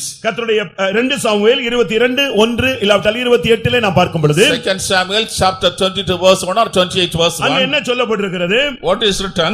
கர்த்தர் அவனை எல்லா சத்துருடைய கைகளுக்கும் அவரை நீங்களாக்கி விடுவித்த போது அவன் அந்த பாடலை பாடினான். The Lord had delivered him from the hands of all enemies. At that time he was singing this psalm. கர்த்தருடைய பரிசுத்த நாமத்துக்கு மகிமை உண்டாவதாக. Praise be to the holy name 2 of Samuel 22:18 பார்க்கும் பொழுது, In 2 Samuel chapter 22 verse 18, என்னிலும் பலவான்களாய் இருந்த என் பலத்த சத்துருவுக்கு கர்த்தர் என்னை விடுவித்தார். the Lord delivered me from my strong enemy and from them that hated me. அவனுக்கு விரோதமாய் பலத்த சத்துருக்கள் எழும்பினார்கள். Strong enemies rose against him. ஒன்று அவனுடைய குடும்பத்திலே அவனுக்கு ஒரு சத்துரு, On one side there was enemy in his family. மற்றொரு பகுதியிலே வெளியரங்கமாக அவனுக்கு பலவிதமான சத்துருக்கள். On the other side outwardly he was facing many enemies. பயங்கரமான போராட்டத்தின் மத்தியில் தான் அவனுடைய வாழ்க்கை போய் கொண்டே இருந்தது. In the midst of severe struggle his life was proceeding. ஆனால் ஒரு காலத்திலே அவன் நிம்மதியாக ஆடு மேய்த்துக் கொண்டு பாடல் பாடிக்கொண்டு இருந்த ஒரு ஆள். But once he had a calm and quiet life, he was looking after the sheep and singing songs. அவனுக்கு வேற எந்த பொறுப்புகளும் கிடையாது, He did not have responsibility. எந்த பாரங்களும் கிடையாது. He did not have any burden. அவன் எப்பொழுதும் கர்த்தரை துதித்து பாடித்துக் கொண்டே சமாதானமாய் இருந்தான். He was also praising and glorifying God. He had led a peaceful life. அவனுக்கு வேலைன்னு சொன்னா தகப்பனுடைய ஆடுகளை மேய்ப்பது, பராமரிப்பது. His work was looking after the sheep and nourishing them. ஆனால் என்ன நடந்தது? What happened then? எப்பொழுது இவனுக்கு அபிஷேகம் கிடைத்ததோ When he received anointing, அந்த நிமிஷத்திலிருந்து அவனுக்கு போராட்டங்கள் தொடங்கிவிட்டது. from the moment the struggles began in his life. ஒன்று ஊழியம் செய்தால் உனக்கு ஒரு போராட்டம் உண்டு. On the one hand, when do ministry, you will have struggles. தேவனை நன்றாக நீ ஆராதித்து பழகினால் உனக்கு ஒரு போராட்டம் உண்டு. If you are accustomed to worshiping God truly, then you will have struggles. மூன்றாவது, அபிஷேகம் பெற்றுவிட்டாலே உனக்கு பலவிதமான போராட்டங்கள் உண்டு. Thirdly, when you receive anointing, you will face many struggles. ஆனால் தேவன் இதிலிருந்தும் அவனை விடுவித்தார் என்றுதான் வேதம் சொல்லுகிறது. But the Bible says God delivered him even from this. யார் உன்னை விடுதலையாக்குவார் என்ற கேள்விக்கு தேவன் உன்னை விடுதலையாக்குவார் என்று நாங்கள் சொல்லுகிறோம். For the question, who shall deliver me? We give the answer, Lord will deliver you. அபிஷேகம் பெற்றவர்கள் நன்றாக புரிந்து கொள்ளுங்கள், இந்த அபிஷேகம் இருக்கும் வரை உங்களுக்கு இந்த போராட்டம் இருந்து கொண்டே இருக்கும். The anointing people should realize, until you have the anointing, these struggles will continue. உன்னுடைய தலையில் இருக்கிற அபிஷேகம் எப்படிப்பட்ட அபிஷேகம்? What kind of anointing is upon your heads? அது ராஜ அபிஷேகமா? Is a royal அது anointing, தீர்க்கதரிசியினுடைய அபிஷேகமா? prophetic anointing, அது ஒரு ஆசாரியனுடைய அபிஷேகமா? a priestly அது anointing, ஒரு சுவிசேஷகனுடைய அபிஷேகமா? evangelist anointing? அது காப்பாற்றுவதற்காக உனக்கு கொடுக்கப்பட்ட அபிஷேகமா? Is it the anointing given to safeguard you? வேதத்தின் அடிப்படையிலே பார்க்கும் பொழுது 5 காரியங்களுக்காக அபிஷேகத்தை கர்த்தர் அவர் கொடுத்தார். From the Bible we can understand God has given anointing for 5 reasons. அந்த அபிஷேகத்தை சரியான விதத்தில் நீங்கள் விளங்கிக் கொள்ள வேண்டும். You should understand rightly about the anointing. ஏதோ ஒரு கை தட்டுகிறதற்கும் 2 நிமிஷம் அப்படி அசைகிறதற்குமாக கொடுக்கப்பட்ட அபிஷேகம் அல்ல. The anointing is not given to merely clap hands and move for 2 minutes. உனக்குள்ளே ராஜ அபிஷேகம் இருந்தால் நீ ஒரு ஆளுகை உள்ளவனாய் காணப்பட வேண்டும். If you have royal anointing, you should have rule. தீர்க்கதரிசியின் அபிஷேகம் இருந்தால் நீ தீர்க்கதரிசனம் சாகுவரை சொல்ல வேண்டும். If you have the prophetic anointing, you should prophesy till your death. ஆசாரிய ஊழியனுடைய அபிஷேகம் இருந்தால் சாகுவரை நீ ஆசாரிய ஊழியம் செய்ய வேண்டும். If you have priestly anointing, you should do the priestly ministry till the death of your life. சுவிசேஷ ஊழியத்தின் அபிஷேகம் இருந்தால் சாகுவரை நீ சுவிசேஷகனாய் வாழ ஊழியம் செய்ய வேண்டும். If you are anointing of evangelical activity till your death, you should do the evangelical work. மற்றவர்களை காப்பாற்றக்கூடிய ஜெபிக்கக்கூடிய அபிஷேகம் இருந்தால் நீ அந்த ஊழியத்தை சாகுவரை செய்து கொண்டே இருக்க வேண்டும். If you have the anointing to protect others, you should continue that ministry till your death. தாவீதினுடைய அபிஷேகம் ராஜ அபிஷேகம். The anointing of David was a royal anointing. அவன் ராஜாவாக மாற்றப்படக்கூடிய ஒரு அபிஷேகம். Anointing which will make him as a king. அந்த அபிஷேகம் அவன் தலையின் மேல் எப்பொழுது வந்ததோ அப்பொழுது இருந்து அவனுக்கு பயங்கரமான போராட்டம். From the time that anointing came upon his head, he started ஏனென்றால் facing troubles. சிங்காசனம் அவனுக்காக காத்திருந்தது. The throne was waiting for him. அந்த சிங்காசனத்தை அடையும் வரை அவனுக்கு அந்த போராட்டம் இருந்து கொண்டே இருந்தது. Until he was able to receive the throne, he faces அருமையானவர்களே, troubles. உங்கள் தலையின் மேல் இருக்கிற அபிஷேகம் எப்படிப்பட்ட அபிஷேகம்? What kind of anointing is upon your heads? இந்த அபிஷேகத்தின் நிமித்தம் பலத்த சத்துருக்கள் உனக்கு விரோதமாய் எழும்புவார்கள். Because of this anointing, many kinds of enemies will arise against you. முதலாம் சாமுவேலில் இரண்டாம் சாமுவேலில் சொல்லி இருக்கிறது. In 2 Samuel it is written, அவன் ராஜாவாய் அபிஷேகம் பண்ணப்பட்டான் என்று கேள்விப்பட்ட உடனே பெலிஸ்தர்கள் அவனை மேற்கொள்ள வந்து விட்டார்கள். as soon as they heard that he was anointed as a king, the Philistines came to overcome him. அரணிப்பான இடத்துக்கு போய் தன்னை தப்புவித்துக் கொண்டான் என்று வேதம் சொல்லுகிறது. He went to a strong place and delivered himself, the Bible says. அதனால அபிஷேகம் பெற்றவனே போராட்டமே இருக்காதுன்னு நினைக்க கூடாது. அதுக்கு பின்புதான் போராட்டம் ஜாஸ்தியாகும். அது எதனுடைய அடிப்படையிலே? உன்னுடைய அபிஷேகத்தின் அழைப்பின் மேன்மையின் அடிப்படையில் போராட்டங்கள் கூடும் குறையும். Don't think once you receive anointing there will be no struggles, and as soon as you receive anointing, struggles will be on the increase. It is based on the nature of anointing you receive. ஆனால் என்ன நடந்தது தெரியுமா? Yet what happened? இவன் ஆண்டவரை விசாரிச்சு அந்த போராட்டங்களில் இருந்து தப்பிக்கொண்டே வந்தான். He was asking unto God, and delivering from the problems. ஒவ்வொரு இடத்திலும் போய் கர்த்தரிடத்தில் விசாரிக்கும் ஒரு பழக்கம் அவனுக்கு இருந்தது. In every aspect he has a habit of asking God. ஆசாரியனிடத்தில் போய் அங்கே தேவனுடைய ஆசாரியனிடத்தில் ஆலோசனை கேட்டு தன்னை காத்துக்கொண்டே வந்தான். He went to the priest, received the counsel of God and safeguarded him. ஒரு இடத்துல சூழ்நிலை மாறினது. பலன் இல்லாமல் போகுமிட்டும் சத்தமிட்டு அழுதான். On an occasion the situation changed. He was weeping till he lost strength. அந்த ஆசாரியனுடைய ஐக்கியம், அந்த கண்ணீரின் ஆவி அவனை இந்த போராட்டத்திலே அவனை ஜெயிக்க வைத்து அவனை பாதுகாத்துக் கொண்டே வந்தது. And the fellowship of the priest and the spirit of praying with tears delivered from the problem. 2 Samuel 22:18 படி பலத்த சத்துருவின் கையில் இருந்து கர்த்தர் அவனை விடுவித்தார். According to 2 Samuel chapter 22 verse 18, from the hand of a strong enemy God delivered him. உங்களுடைய போராட்டம் எப்படிப்பட்ட தன்மை உள்ளது? Beloved people of God, what kind of struggle you are facing? நீங்க அபிஷேகம் பெற்றவர்களா இருந்தால் உங்களுடைய போராட்டம் அதற்கு ஏற்ற அந்த ரேஷியோக்கு ஏற்ற மாதிரி இருக்கும். If you are spirit baptized according to the nature of your anointing, you will face struggles. நீ எவ்வளவு ஆவியில் நிரம்புறியோ அவ்வளவு போராட்டங்கள் இருக்கும். அவ்வளவு நீ உனக்கு கண்ணீரின் ஆவியும் வேணும். தேவனுடைய பரிசுத்தவான்களுடைய ஐக்கியமும் தொடர்பும் உனக்கு வேணும். How much anointing you are receiving, so much attack will come upon you, but you should have the prayer of shedding tears. You should have allowed these saints. சரியான விதத்தில் நீங்கள் இதை பயிற்சிக்க வேண்டியது அவசியம். In the right way you have to exercise it. அபிஷேகத்துல நல்லா நிரம்பணும். You should get full the anointing well. ஆவியில நல்லா நீங்க நிரம்பணும். You should get full the spiritual well. அபிஷேகத்துல நிரம்பறதுக்கு நீங்க இடம் பொருள் எந்த இதெல்லாம் நீங்க யோசிக்கவே கூடாது. You should not think about the place or other aspects when you get full the spirit. அபிஷேகத்துக்கு முதல் எதிரியே வெட்கம் தான். Shame is the first enemy to anointing. ஆவியில நிரம்பறதுக்கு நம்ம யோசிக்க வேண்டிய அவசியமே கிடையாது. We need not think about get full to the spirit of God. நான் ஒரு இடத்துல இருந்த பொழுது இந்த ஹேண்டிகேப்ட் பிள்ளைகளுக்காக ஒரு கூட்டம் நடத்தினேன். When I was serving the Lord in a place, I conducted a meeting for handicapped children. 3 நாள் நம்ம ஃபெய்த்ஹோம்ல வச்சு அந்த பிள்ளைகளை வைத்து நாங்கள் கூட்டம் நடத்தினோம். For 3 days we kept the children in the faith home and conducted meetings. ஒரு சிலருக்கு கண்ணு பாதி தெரியும் பாதி தெரியாது. To some people they had vision, some had ஒரு சிலருக்கு vision. கேட்கும் திறன் கிடையாது. Some had no hearing power. ஒரு சிலருக்கு கை எல்லாம் கோணி போயிரும். இருக்கும். To some people the wrinkled hands. கால்களே கிடையாது. Some have no hand, legs. எல்லாம் ஊனமானவ ஒரு சகோதர சகோதரிகள். Handicapped brothers and sisters. அந்த இடத்துல நாங்க அவங்கள ஃபெய்த் ஹோம்ல வச்சு அவங்களுக்கு கூட்டம் நடத்தினோம். In that place we kept them in the faith home, conducted meetings. காத்திரு கூட்டம் நடத்தினோம் பாருங்க. When we conduct tarrying meeting. அபிஷேகம் இறங்கினது, ரெண்டு கால் அவங்களுக்கு கிடையாது, இடுப்புக்கு கீழே ஒரு அடியோ கால் அடி தான் இருக்கும். அந்த இத வச்சு என்ன மாதிரி குதித்தாங்க தெரியுமா? அபிஷேகத்துல அவங்க எவ்வளவு நிரம்பினாங்க தெரியுமா? The anointing descended, they did not have legs, just 1 foot below their hip, but in that anointing how much they jumped, you know that? முடவன் மானை போல குதிப்பான். The lame will jump like a hart. நமக்கு எல்லா கர்த்தருடைய கிருபை இருக்கிறது, ஆனால் நாம் அதை செலுத்துகிறது இல்லை. We have plenty of the grace of God, but we are not exercising it. நீங்க முழங்கால் போடுறதுக்கு யோசிக்கிறீங்க, கை வைத்ததுக்கு யோசிக்கிறீங்க, ஜெபம் பண்றதுக்கு யோசிக்கிறீங்க. நீங்கள் உங்களுடைய கையெடுப்பு, நீங்கள் ரெண்டு கையை வைத்து ஜெபிச்சீங்கன்னா அது அந்திப்பலி என்று வேதம் சொல்லுகிறது. You are hesitating to kneel down, you are hesitating to clap down, you are hesitating to shout. If you are putting your hands, it is evening sacrifice. என்னுடைய விண்ணப்பம் உமக்கு தூபமாகவும் என்னுடைய கையெடுப்பு உமக்கு அந்திப்பலியாகவும் இருக்க கடவுது என்று தாவீது சொல்லுகிறார். I would say, let my supplication be incense and my little hands a prayer unto you. உன்னுடைய முழங்கால் அது ஒரு பலி, அது ஒரு தேவனுடைய ஆராதனை. Your knees, it is a sacrifice, it is a kind of worship God. நீங்க அபிஷேகத்துக்குள்ள நீங்க நின்னு பாருங்க, எந்த வல்லமையும் உங்களுக்கு முன்பாக நிற்க முடியாது. You remain in anointing, no power can stand against you. அவனுக்குள்ள இருந்த அபிஷேகத்தை அவன் பாதுகாத்துக் கொண்டான். He kept the anointing that was in him. Saul அதை பாதுகாக்க முடியாதபடியால் தான் எல்லாவற்றையும் இழந்து போனான். Saul could not save it, therefore he lost everything. தாவீதை கர்த்தர் விடுதலையாக்கினார், சவுலை விடுவிக்க முடியவில்லை. The Lord delivered David, but God could not deliver Saul. அதனால் அபிஷேகத்துக்கு பின்பாக ஒரு போராட்டம் உண்டு, ஆனால் அதிலிருந்து கர்த்தர் உன்னை விடுவிக்கிறார். Behind anointing there is an attack, but God is able to deliver you from that. எரேமியாவுடைய வாழ்க்கையை நாம் பார்க்கும் பொழுது, when we consider Jeremiah 40ஆம் அதிகாரத்திலே in chapter 14, 1-5 இவைகளை நாம் பார்க்கும் பொழுது கர்த்தர் அவனை கட்டுகளில் இருந்து விடுவிக்கிறார். in verses 1 and 5 the Lord is delivering him from binding. சிறைப்பட்ட ஜனங்களோடு அவனும் சிறைப்பட்டு கட்டப்பட்டு ஒரு ஓரத்திலே உட்கார்ந்திருந்தான். Along with the people who had been captive, he is sitting in a corner being captive. எல்லாரும் விலங்கிடப்பட்டவர்களாய் காணப்பட்டார்கள். All people bound chains. அதில் நடுவுல பாத்தீங்கன்னா எரேமியா தீர்க்கதரிசி அங்க உட்கார்ந்திருக்கிறான். In the midst of them prophet Jeremiah was sitting. அவன் ஒரு தீர்க்கதரிசி. He is a prophet. நீ ஒரு தீர்க்கதரிசனம் சொன்னா அதுக்கு ஒரு போராட்டம் உண்டு, அதுக்கு ஒரு எதிர்ப்பு உண்டு, ஆவியினுடைய தாக்குதல் உண்டு. If you utter a prophecy, there is an attack, there is opposition, the opposition of the spirit. நம்முடைய சபையில வர்றவங்க பாத்தீங்கன்னா அபிஷேகம் பெற்ற உடனே பயங்கரமா தீர்க்கதரிசனம் சொல்லுவாங்க. கொஞ்ச நாள்ல அவங்க ரிட்டையர்ட் ஆயிடுறாங்களா என்னன்னு தெரியல. In our church, at the new time we are receiving Holy Spirit, they are prophesying, but as soon as they experience increase, they retire. ஊழியத்துக்கு வந்த பின்பு கூட துவக்கத்துல பயங்கரமான தீர்க்கதரிசனங்கள் இருக்கும்.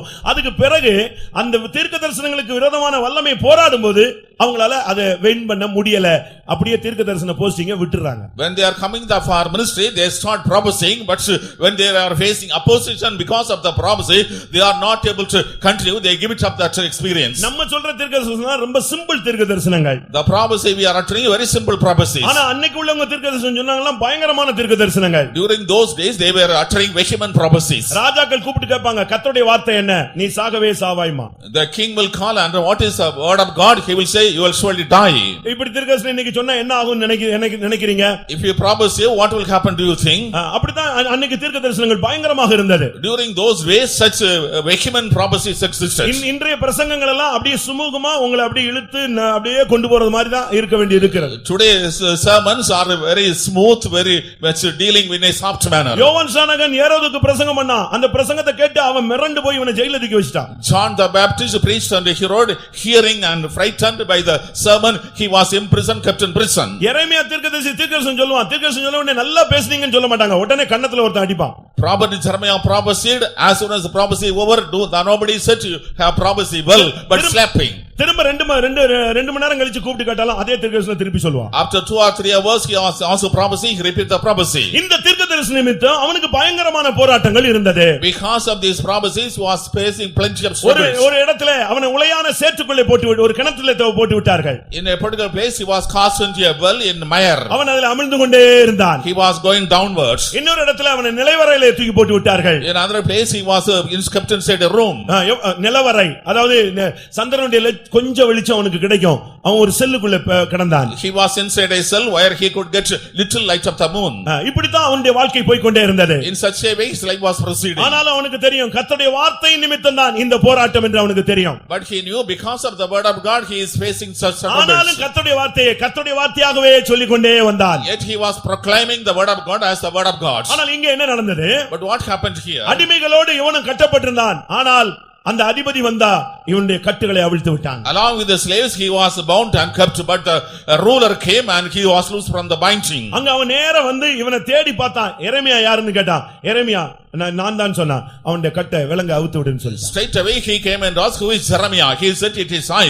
Therefore his bindings were loosed. எரேமியா 39 11 12ல நாம் பார்க்கும் பொழுது அங்கே அந்த தேசத்தின் அதிபதி சொல்லி விடுறான். எரேமியான்னு ஒருத்தன் இருப்பான், அவனுக்கு எந்த பொல்லாப்பு நடந்துடக்கூடாது, அவன் தீர்க்கதரிசி, கர்த்தருடைய வார்த்தை உள்ளவன், அவனுக்கு சேதம் வரக்கூடாது, அவனை அவிழ்த்து விடுன்னு சொல்லி அனுப்பினான். In the book of Jeremiah chapter 39 verse 11 and 12, the ruler of the country is giving the message that there is a prophet called Jeremiah, no harm should come to him, therefore his bindings should be loosed. Nebuchadnezzar சொல்லிவிட்டான் தன்னுடைய படை தளபதிட்ட, நீ போ, எரேமியான்னு ஒருத்தர் இருப்பான், அவனுக்கு எந்த பொல்லாப்பு நடந்துடக்கூடாது, அவன் தேவனுடைய மனுஷன். Nebuchadnezzar has sent the word to the captain, there is a prophet by name Jeremiah, no harm should come to him. அருமையான தீர்க்கதரிசிகளே, உங்களை விடுவிக்கும்படியாக கர்த்தருடைய வார்த்தை வந்து கொண்டிருக்கிறது. Beloved prophets, in not deliver you, the word of God is coming unto you. நீ செய்த தீர்க்கதரிசன ஊழியத்தின் மூலமாக உனக்கோ உன் குடும்பத்துக்கோ உன் பிள்ளைகளுக்கோ பலவிதமான போராட்டங்கள் வந்திருக்கலாம். ஆனால் இந்த மாலை தீர்க்கதரிசிகளுடைய விடுதலையின் நேரமாக இருக்கிறது. Due to the prophetical ministry there you are performing,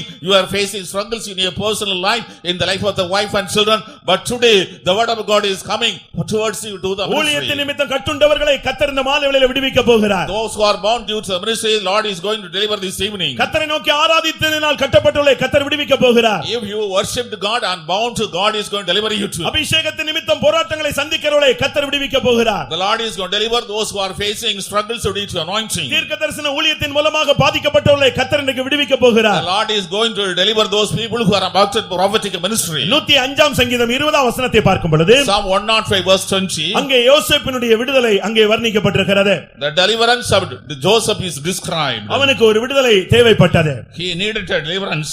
இன்றைக்கு நம்மில் எத்தனை பேர் அப்படிப்பட்ட யோசேப்பை போல விடுதலையை வாஞ்சித்து காத்திருக்கிறோம்? How many are desiring deliverance like Joseph here? நான் திரும்பவும் வலியுறுத்தி சொல்லுகிறேன், நீ செய்கிற ஒவ்வொரு ஊழியத்துக்கு முன்பாக ஒரு போராட்டம் உண்டு. I once again repeat, behind every ministry you are doing there is a struggle. இலங்கை சீரழிந்து போனது உங்களுக்கு தெரியும். You know the Ceylon is demolished. செல்வ செழிப்பான நாடு இன்றைக்கு அழிவை நோக்கி போனது உங்களுக்கு தெரியும். It was a prosperous country but it went to destruction. நமக்கு அதுக்கு பலவிதமான விளக்கங்களும் அறிவுகளும் நமக்கு தெரியும். We have so many explanations, illustrations regarding it. ஆனால் இந்த பிரச்சனைகளுக்கு முன்பாக Before this problem, நம்முடைய சபையில ஒரு தீர்க்க தரிசனம் வந்தது.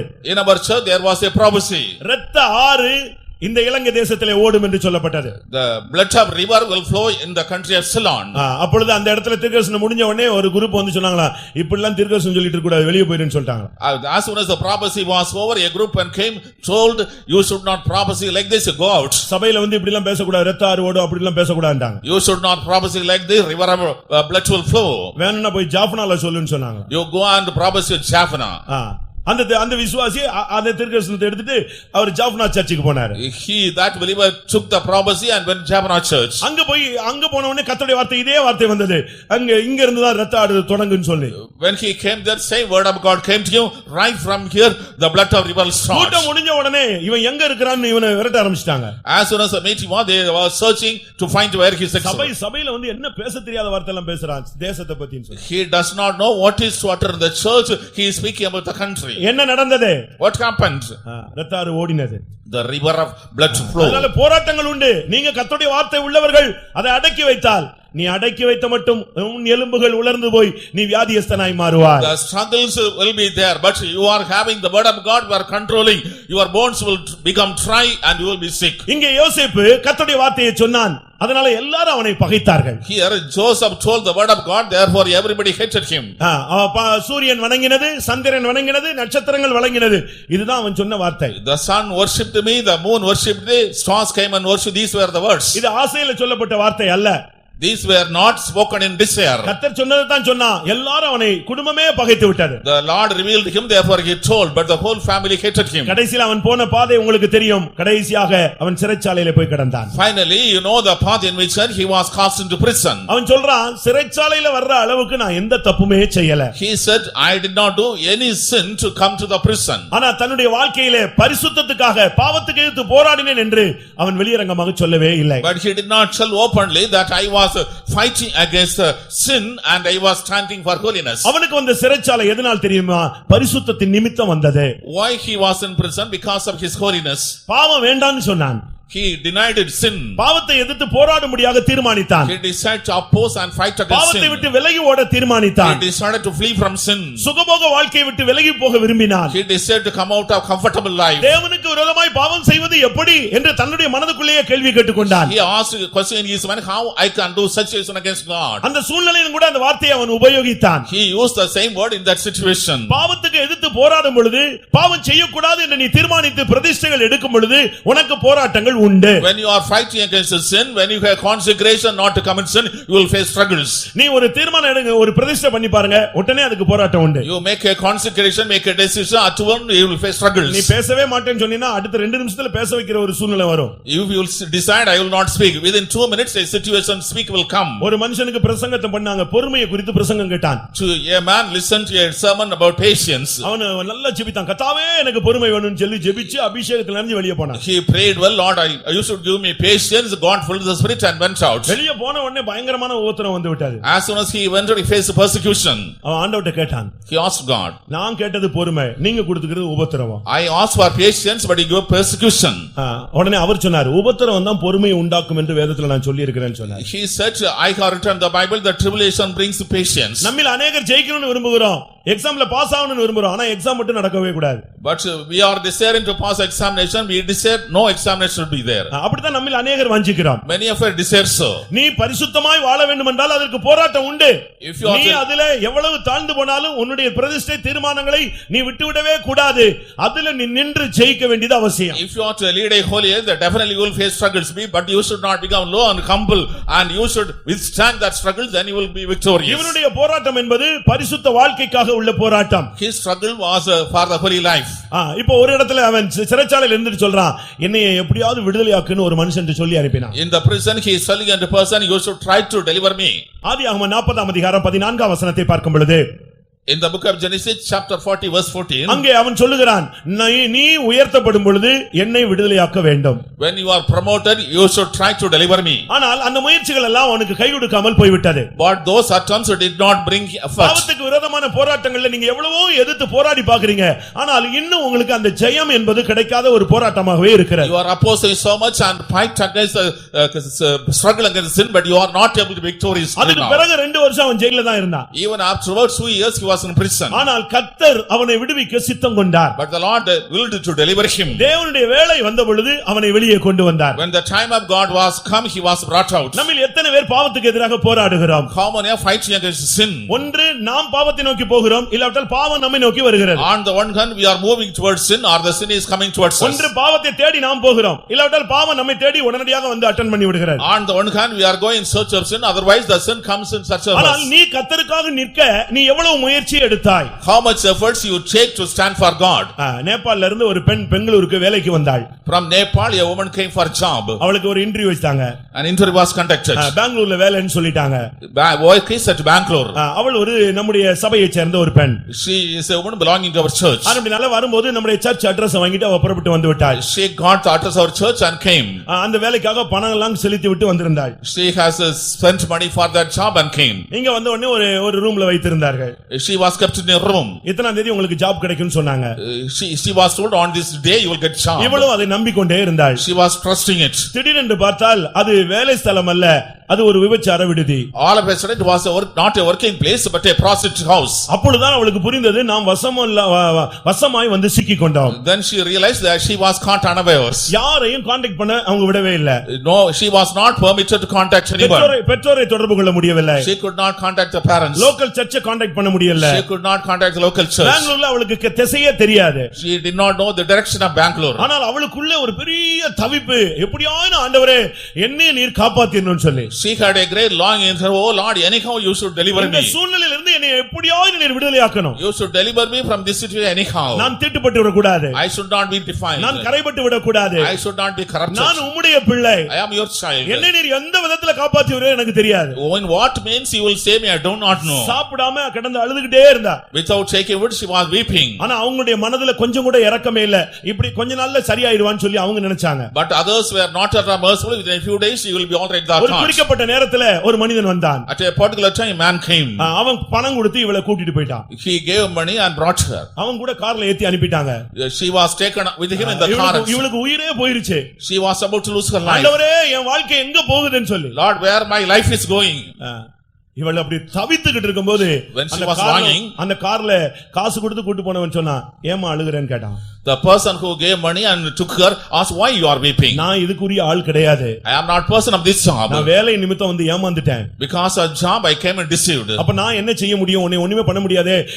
நான் உன்னை காப்பாத்துறதுக்கு எனக்கு வழியே இல்லையேன்னு சொன்னா. He said I cannot help you. There is no means for me to save me. நான் உன்னை வெளிய விட்டானே என்னை அவங்க கொன்னே விடுவாங்க. If I leave you they will kill me.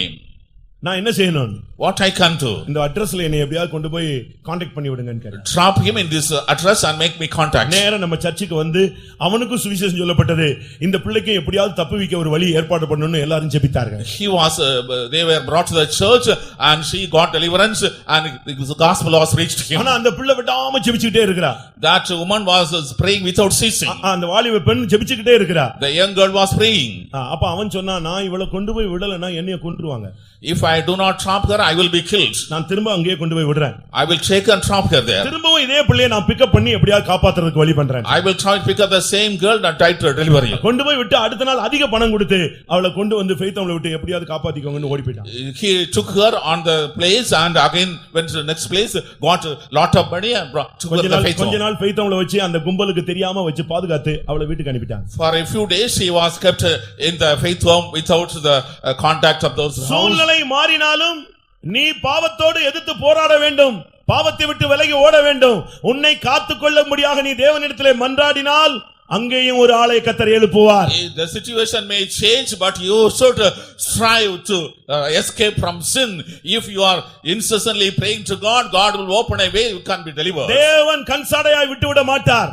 Lord will not leave you slightly. அவருடைய கண்கள் உன்மேல் பதிக்கப்பட்டிருக்கிறது. நீ பரிசுத்தத்துக்காக பாவம் இல்லாத வாழ்க்கைக்காக தவிக்கிறதை கண்டு அந்த சூழ்நிலையிலும் கர்த்தர் உன்னை விடுவிப்பார். His eyes are fixed on you. You are longing for a holy life. Therefore God will deliver you from that situation.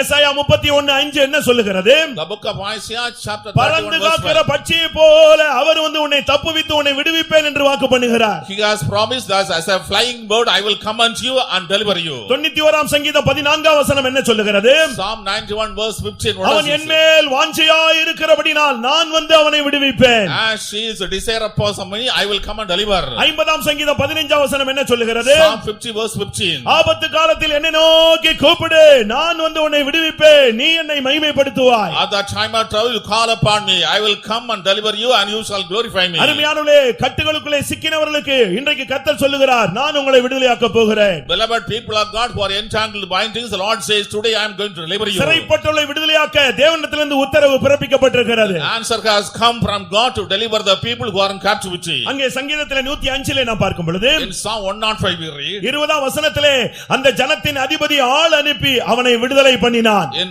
verse 20 the ruler of the country sent a person and he was delivered. யோசேப்பின் நிலவரம் என்ன தெரியுமா? What was the condition of Joseph? அவனுடைய பிராணன் இரும்பிலே அடைபட்டிருந்தது. His life was shut in iron. கர்த்தருடைய வசனத்தின் நிமித்தம் அவன் புடமிடப்பட்டான். But because of the word of God he was purged. தாய் என்ன ஆனாள் என்று தெரியாது. He did not தகப்பன் know. என்ன ஆனான் என்று தெரியாது. He has no knowledge what happened to father and mother. யாரும் உதவி செய்ய முடியாத ஒரு கட்டத்திலே அவன் தவித்திருந்தான். He was in a situation nobody could come and help. வருடக்கணக்கா இது நீடித்துக் கொண்டே இருந்தது. For many years was prolonging. ஆனால் தேவன் அந்த மனிதனை விடுவிக்க சித்தம் கொண்டார். But the Lord will to deliver that man. உன்னுடைய நிலவரம் கர்த்தருக்கு தெரியும். God knows your condition. நீ போகும் வழியை அவர் அறிவார். The Lord knows your path. உன்னை விடுவிப்பது தேவனுடைய திட்டத்தை திட்டத்தில் இருக்கிறது. It is in the plan of God to deliver you. நீங்கள் விசுவாசித்தால் இந்த மாலை வேளை உன்னுடைய சிறையிருப்பிலிருந்து உன்னை விடுவிக்கக்கூடிய ஒரு நேரமாக இருக்கும். If you believe, it is a evening time when you will be delivered from their captivity. முடியெல்லாம் வளர்ந்து மீச தாடியெல்லாம் வச்சு அந்த சிறையிருப்பின் வஸ்திரம் தரித்து யோசேப்பு ஒரு வித்தியாசமான கோலத்திலே The காணப்பட்டார். hair is grown, beard is grown, his garments are filthy. Joseph was in awkward condition. ஆனால் என்ன நடந்தது? But what happened? அவனுடைய வாழ்க்கை ஒரு நிமிஷத்திலே அவனுடைய முகக்கலை திரும்ப வந்தது. In a moment his life changed, the brightness of the face came. அருமையானவர்களே, உங்களில் எத்தனை பேர் இன்றைக்கு தெய்வீக வாழ்க்கைக்காக போராடி கொண்டிருக்கிறீர்கள்? How many are fighting for a divine life? கர்த்தருடைய பரிசுத்த நாமத்துக்கு மகிமை உண்டாவதாக. Praise be to the holy name. ஆவிக்குரிய தேவனுடைய ஜனங்களை விடுவிக்க அவருடைய கண்கள் பூமி எங்கும் உலாவிக் கொண்டிருக்கிறது. The eyes of the Lord are moving throughout the earth in order to deliver the people. நீதிமான்களை விடுவிக்கும்படியாக அவருடைய கண்கள் நோக்கிக் கொண்டிருக்கிறது. His eyes are looking to deliver righteous. கர்த்தருடைய பரிசுத்த நாமத்துக்கு மகிமை உண்டாவதாக. Praise be to the holy name of God. அடுத்ததாக இஸ்ரவேல் ஜனங்களை கர்த்தர் விடுதலையாக்கினார். Then God delivered Israelites. யாத்திராகமம் 6 அதிகாரம் 6 வசனத்திலே Exodus chapter 6 verse 6. சுமைகளில் இருந்து அவர்களை விடுதலையாக்கினார். The Lord delivered from the burdens. ஒன்று கட்டுண்டவர்களை விடுதலையாக்குகிறார், இரண்டாவது சிறைப்பட்டவர்களை விடுதலையாக்குகிறார். He is delivering those who are in binding, he is delivering those who are in captivity. மூன்றாவது burden பாரங்களில் சுமைகளில் இருந்து கர்த்தர் இவர்களை விடுதலையாக்குகிறார். Thirdly, he is delivering the people in burdens. உங்களுடைய வாழ்க்கையிலே நீங்கள் சுமை சுமந்தவர்களாக காணப்படலாம். In your life you may be carrying burdens. ஆனால் கர்த்தர் உன்னை விடுவிக்க சித்தம் கொண்டிருக்கிறார். It is the will of God to deliver you. இங்க உள்ள விடுதலை எப்படிப்பட்டது தெரியுமா? What kind of deliverance is ஒரு this? தனி மனிதனுடைய விடுதலை அல்ல. It is not the deliverance individual. ஒரு தனி குடும்பத்தினுடைய விடுதலை அல்ல. Not even single family. சுமார் 6 லட்சம் புருஷர்கள் அதை சார்ந்த குடும்பங்கள் விடுதலையாக்கப்பட்டது. Nearly 6 lakhs men and the depending families were delivered. இங்க என்ன நடந்தது? What happened here? வேதம் சொல்லுகிறது, நான் அவர்களை விடுதலையாக்க இறங்கினேன். The Bible says, I came down to deliver them. யாத்திராகமம் 3:8 நாம் பார்க்கும் பொழுது Acts chapter 3 verse நான் 6. அவர்களை விடுதலையாக்க இறங்கினேன் என்று சொல்லுகிறார். He says, I came down to deliver them. இந்த கூட்டத்திலே உன்னை விடுவிக்க ஆவியானவர் இறங்க போகிறார். The Spirit of God is going to descend here to deliver you. கர்த்தருடைய ஆவி எங்கே உண்டோ அங்கே விடுதலை உண்டு. Where the Spirit of God is, there is liberty. ஆனால் என்ன நடந்தது? But what happened? யாத்திராகமம் 3:8 நான் இந்த ஜனத்தை விடுவிக்க இறங்கினேன் என்று சொல்லுகிறார். In Exodus chapter 3 verse 8, I came down to deliver the people. யாத்திராகமம் 5:23 பார்க்கும் பொழுது In Exodus chapter 5 verse 23, அங்கே மோசே என்ன சொல்லுகிறார்? what does Moses say? கர்த்தாவே, விடுதலை என்று சொல்லுகிறீர், உபத்திரவம் தானே வருகிறது, இன்னும் உம்முடைய ஜனத்தை விடுதலையாக்கவில்லையே என்று ஒரு கேள்வி கேட்டான். He asked, Lord, you say deliverance, but the persecution is increasing, the time is not come for deliverance. நீர் இறங்கினேன் என்று சொன்னீரே, You said I came down, ஆனால் உம்முடைய ஜனங்கள் இன்னும் விடுதலையாக்கவில்லையே. but your people are not delivered. ஆனால் கர்த்தர் என்ன செய்தார் தெரியுமா? But what did the Lord do? அற்புதங்கள் மூலமாய் தம்முடைய ஜனத்தை விடுவித்தார். Through miracles he delivered his people. உங்களுக்கு சில பிரச்சனைகளுக்கு சில வழிமுறைகள் மூலமா தான் விடுதலை கிடைக்கும் என்று நீங்கள் நம்பிக்கொண்டே இருப்பீர்கள். You think only by certain means you can be delivered from your problems. இந்த பணம் கிடைச்சிட்டா இது சால்வ் ஆயிடும். If I get money, it can be solved. இந்த வியாதி நீங்கிட்டா கிளியர் ஆயிடும். If I am delivered of the sickness, I can be all right. ஆனா இந்த ஜனத்தை எந்த பணம் கொடுத்து விடுதலையாக்குவது? Which money can be given and the people can deliver? சில நேரத்துல விடுதலை என்பது அசாத்தியமாக நமக்கு தென்படும். Some say deliverance seems to be impossible. ஆனால் தேவன் என்ன செய்தார் தெரியுமா? But what God has done, அவனுக்கு விரோதமான வல்லமைகளை அவர் வாதித்தார். he has caused a plague upon the people. பயங்கரமான அற்புதங்கள் மூலமாக ஜனத்தை வெளியே கொண்டு வந்தார். Through mighty miracles the Lord delivered the உன்னுடைய people. பாரங்கள், உன்னை அழுத்துகிற சுமைகளில் இருந்து இன்றைக்கு இந்த மாலை வேளையிலே கர்த்தர் உன்னை விடுவிக்க போகிறார். From your burdens and the sorrows that are pressing, the Lord is going to deliver this evening. எத்தனை பேர் அதை விசுவாசிக்கிறீர்கள் பிரியமானவர்களே? Beloved, how many of you believe it? அதுக்கு தேவன் என்ன செய்வார்னு உனக்கு தெரியாது. அவர் தம்முடைய நாமத்தின் நிமித்தம் உனக்காக அதிசயங்களை செய்ய முடியும். You do not know what God is doing. Because of his name, he can do wonders for you. தேவனால் கூடாதது ஒன்றுமே இல்லை. There is nothing impossible for God. உன்னை மேன்மையாக்கும்படியாக அநேகரை தாழ்த்துகிறார். The Lord is humbling many to make you great. உன்னை உயர்த்தும்படியாக அநேகரை தாழ்த்துகிறார். In order to promote you, he is humbling many. உனக்கு வேலை கொடுக்கிறதுக்காக இன்னொருத்தனுடைய வேலையை நிறுத்துகிறார். In order to give you a job, he is stopping the job of another person. உன்னை யுத்தத்திலே ஜெயிக்க வைக்கும்படியாக மற்றவர்களை கடிந்து கொள்கிறார், நியாயம் தீர்க்கிறார், மரணத்துக்கு ஒப்பு கொடுக்கிறார். In order to make you victory, he is rebuking the people, he is bringing the person to death. அப்படினால் தேவன் உன்னை விடுவிக்க வல்லமை உள்ளவர். The Lord is powerful to deliver you. அவருடைய அதிசயங்களை சொல்லி முடியாது. We cannot mention அவருடைய his நாமம் wonders. அதிசயமான நாமம். His name is wonderful. இன்றைக்கு எத்தனை பேர் விடுதலையை வாஞ்சிக்கிறீர்கள்? How many would desire deliverance today? இந்த மெசேஜை கேட்டு போன பிறகு இன்னும் 2 வருஷம் கழிச்சு உனக்கு விடுதலை கிடைக்குமா? After hearing this message, will you get deliverance of 2 years? அப்படி அல்ல. It is not so. ஆண்டவர் சொல்றார், தீவிரமாய் நான் அவனை விடுதலையாக்குவேன். The Lord said, hastily I will come and deliver. ஏசாயா 51:14 அவன் தீவிரமாய் அவன் விடுதலையாவான். விடுதலை என்பது உடனே நடக்கக்கூடிய ஒரு அனுபவம். In the book of Isaiah chapter 51 verse 14, I will come hastily deliver. The deliverance comes instantly. உன்னுடைய பொருள்கள் கொள்ளையாடி போய்விட்டதா? Your things are stolen. உன்னை அடிமைப்படுத்தின வல்லமை உன்னை விட சக்தி வாய்ந்தவனா? The power enslaving is more powerful than you. அத பத்திலாம் நீங்க கவலையப்படாதீங்க. Don't bother about it. ஏசாயா 49:25 நீங்க வாக்குத்தத்தமா எடுத்துட்டு நீங்க திரும்பி போங்க. Isaiah chapter 49 verse 20, it is your promise and you will go back. பராக்கிரமனால் கட்டப்பட்டிருந்த உன்னை கர்த்தர் விடுவிப்பார். You are bound by the mighty, but God will deliver you. அவனால் கொள்ளையாடப்பட்டதை கர்த்தர் விடுவிப்பார். You have been wronged by God, by that man you will be delivered. வாசியுங்கள், அந்த ஒரு வசனத்தை வாசித்து முடிக்கலாம். Read that verse and conclude. என்றாலும் இதோ பராக்கிரமனால் சிறைப்படுத்தப்பட்டவர்களும் விடுவிக்கப்படுவார்கள், பலவந்தனால் கொள்ளையிடப்பட்டதும் விடுதலையாக்கப்படும். பாருங்க தேவனுடைய வார்த்தை. ஹல்லேலூயா, Hallelujah. உன்னை விட மேலான ஒரு வல்லமை உன்னை அடிமைப்படுத்தி வைத்திருந்தாலும் கர்த்தர் அதிலிருந்து உன்னை விடுவிக்கிறார். You see, super power has captive, made you captive, yet God is going to deliver you. உன்னுடைய உலக பிரகாரமான ஆசீர்வாதங்கள் நன்மைகள் உன்னுடைய காரியங்களை ஏதாவது ஒரு வல்லமை கொள்ளையடித்து அதை கொடுக்க மாட்டேன் என்று வைத்தாலும் இன்றைக்கு அதிலிருந்து அந்த பொருட்களை கர்த்தர் விடுவிக்கிறார். If your earthly blessings and belongings were robbed and you are denied from them, God is going to deliver from them. எத்தனை பேருக்கு விடுதலை தேவை? How many deliverance?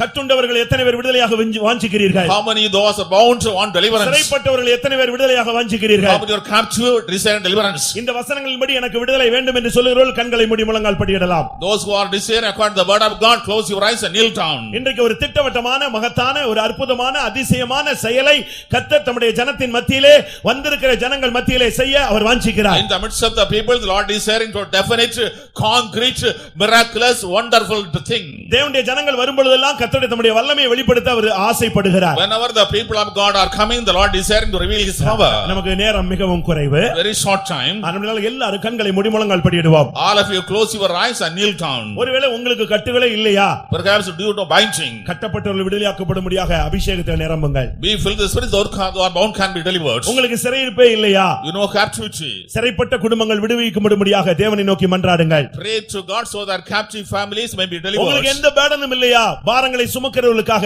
ஒருவர் பாரத்தை ஒருவர் சுமந்து கிறிஸ்துவின் பிரமாணத்தை நிறைவேற்றுங்கள். Perhaps you don't know how to have burdens. You pray for the burden of the others so that you can carry the burden of others and fulfill the law of God. எனக்கு கொடுத்த வாக்குத்தத்தங்கள் நிறைவேறவில்லை என்று சொல்லிக் கொண்டிருக்கிறாய்.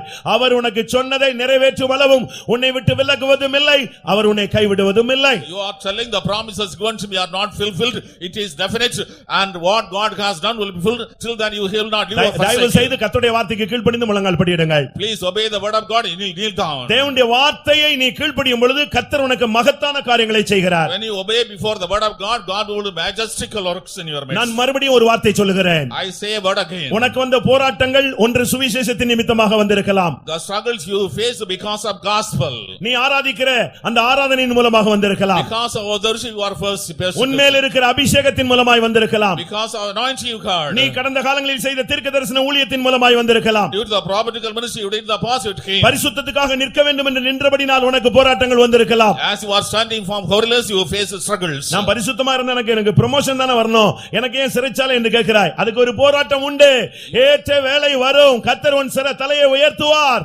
You are saying, I am standing for holiness, I am expecting promotion, but I am downtrodden. At the right time, God will exalt you. உன் மனதை அழித்துக் கொண்டிருக்கிற சுமைகளில் இருந்து உனக்கு ஒரு விடுதலை.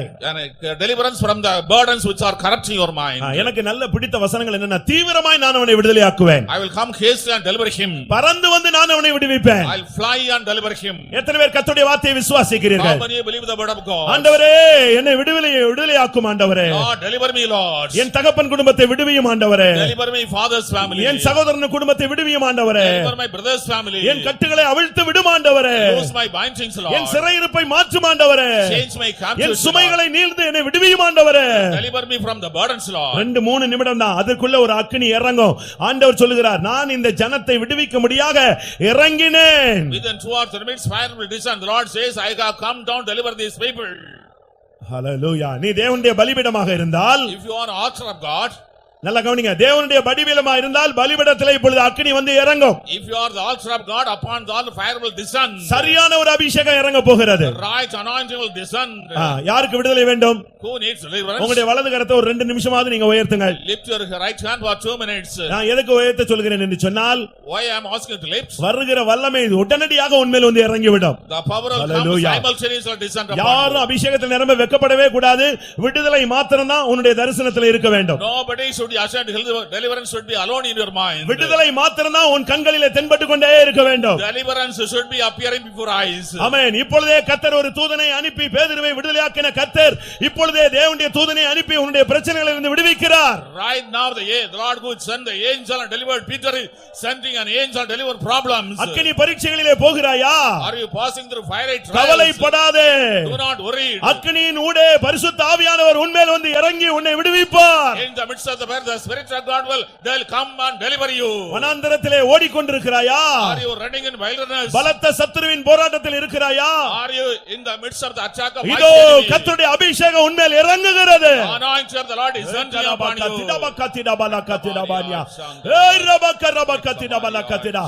மனித சகாயங்கள் உனக்கு இல்லையா?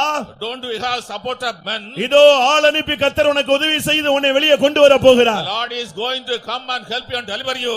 ஒன்றுமே முடியாது என்று சொல்லுகிறாயா? You say it is not possible. இதோ நான் உனக்கு அற்புதங்களை செய்வேன். I will do miracles to you. எகிப்தில் செய்த அற்புதங்கள் உனக்கு செய்யப்படும். The miracles done in Egypt will done to you. நீ என்னுடைய அதிசயங்களை காண்பாய். You will see my marvelous works. சிங்கத்தின் மேலும் நடந்து வலு சர்ப்பத்தையும் மிதிப்பார். அவர் நாமத்தை உற்று நம்பினதால் உன்னை விடுவித்து காத்திடுவார். அவர் நாமத்தை நீ உற்று நம்பினதால் உன்னை விடுவித்து காத்திடுவார். சிங்கத்தின் மேலும் நடந்து வலு சர்ப்பத்தையும் மிதிப்பார். அவர் நாமத்தை நீ உற்று நம்பினதால் உன்னை விடுவித்து ஆவியானவர் இறங்குகிறார். The Spirit of God is sending. ஆவியானவர் வெற்றியின் ஆவி, அபிஷேகம், அக்கினி, சிங்கத்தின் மேலும் ஆவியானவர் இறங்குகிறார். ஆமென். அவர் நாமத்தை நீ நம்பினதால் உன்னை விடுவித்து காத்திடுவார். அவர் நாமத்தை நீ முற்று நம்பினதால் உன்னை விடுவித்து காத்திடுவார். நாமத்தை நீ முற்று நம்பினதால் உன்னை விடுவித்து காத்திடுவார். அவர் நாமத்தை நீ முற்று நம்பினதால்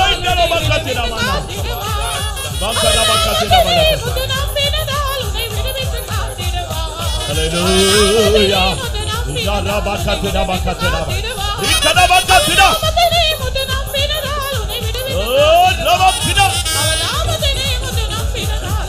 Amen. Hallelujah. Hallelujah. Amen. Hallelujah. Hallelujah. Hallelujah. Hallelujah. நீங்க பேக்ல சேர்ல கூட உட்கார்ந்து இருக்கலாம். Because you may sit on chair the back. நமக்கு ரொம்ப நேரம் ஷார்ட் டைம் தான் பிரியமானவர்களே.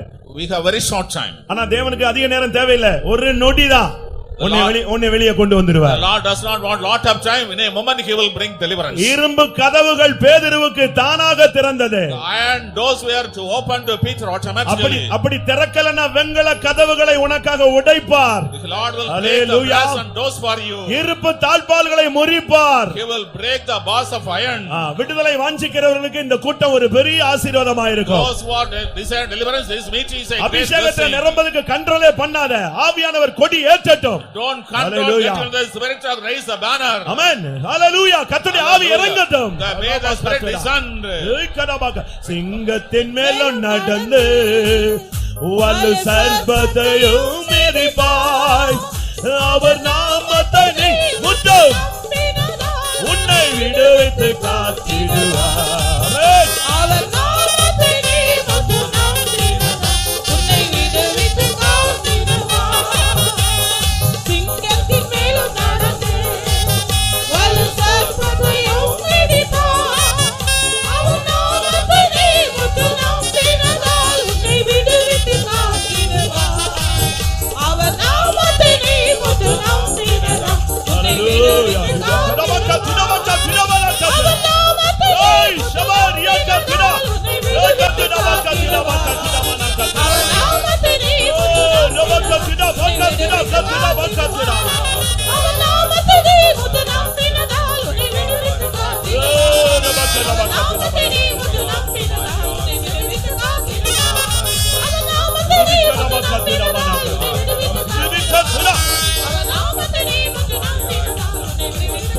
ஆமென் ஆமென் ஆமென்.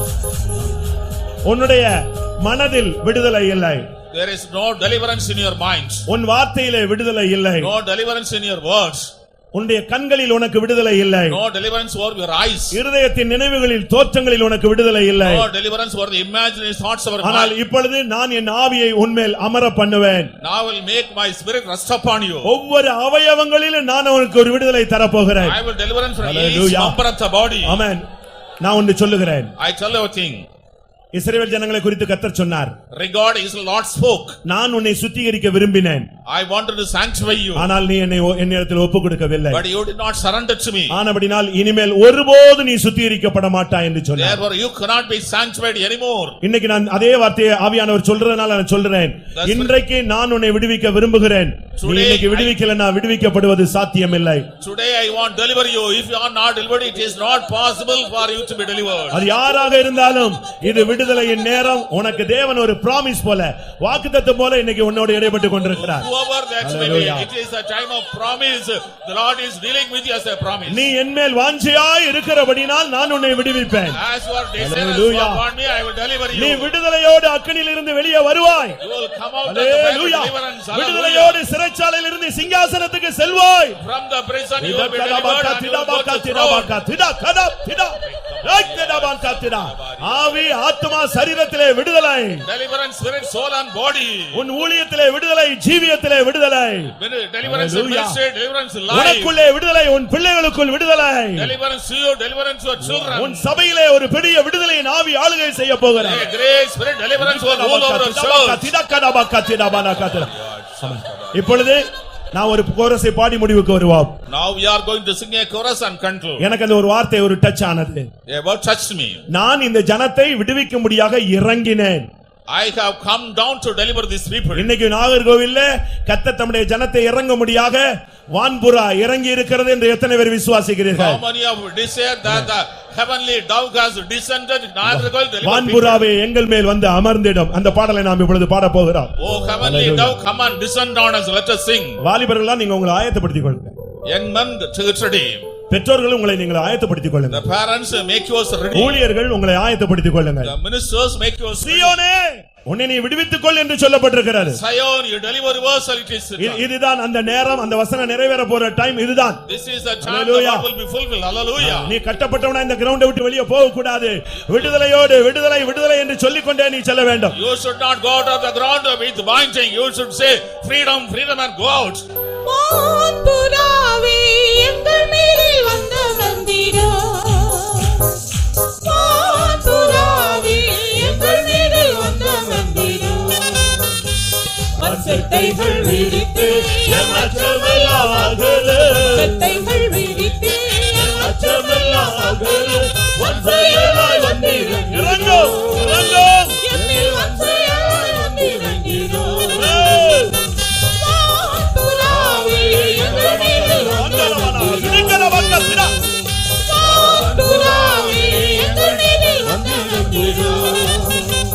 சட்டைகள் விரித்து என் அச்சமெல்லாம் அகல.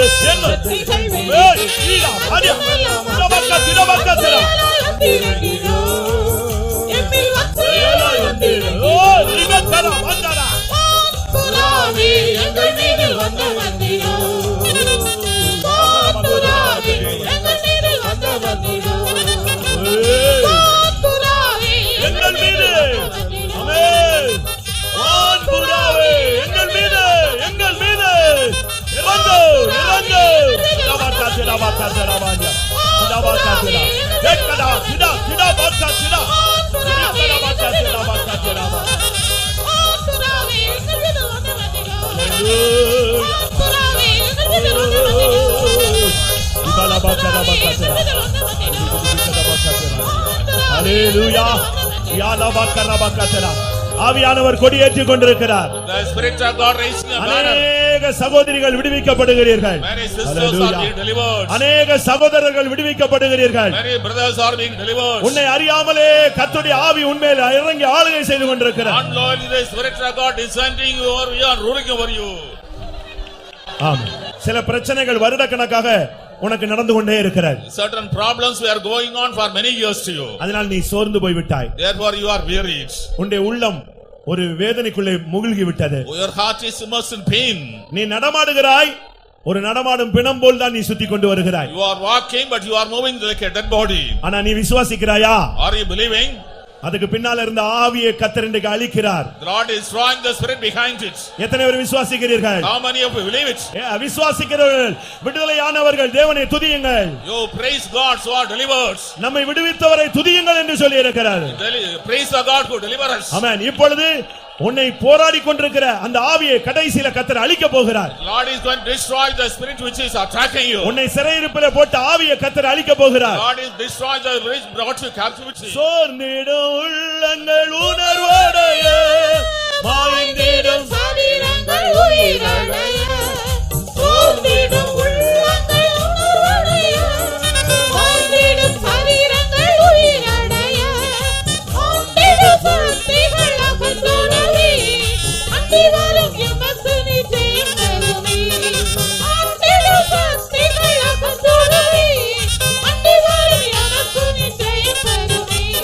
சோர்ந்திடும் உள்ளங்கள் உணர்வடைய, மாய்ந்திடும் சரீரங்கள் உயிரடைய, சோர்ந்திடும் உள்ளங்கள் உணர்வடைய, மாய்ந்திடும் சரீரங்கள் உயிரடைய, மாய்ந்திடும் சக்திகள் அகன்றோடவே, அந்திவரும் எமக்கு நிச்சயம் தருமே. மாய்ந்திடும் சக்திகள் அகன்றோடவே, அந்திவரும் எமக்கு நிச்சயம் தருமே. மாய்ந்திடும் சக்திகள் அகன்றோடவே, அந்திவரும் எமக்கு நிச்சயம் தருமே. மாய்ந்திடும் சக்திகள் அகன்றோடவே, அந்திவரும் எமக்கு நிச்சயம் தருமே. மாய்ந்திடும் சக்திகள் அகன்றோடவே, அந்திவரும் எமக்கு நிச்சயம் தருமே. மாய்ந்திடும் சக்திகள் அகன்றோடவே, அந்திவரும் எமக்கு நிச்சயம் தருமே. மாய்ந்திடும் சக்திகள் அகன்றோடவே, அந்திவரும் எமக்கு நிச்சயம் தருமே. மாய்ந்திடும் சக்திகள் அகன்றோடவே, அந்திவரும் எமக்கு நிச்சயம்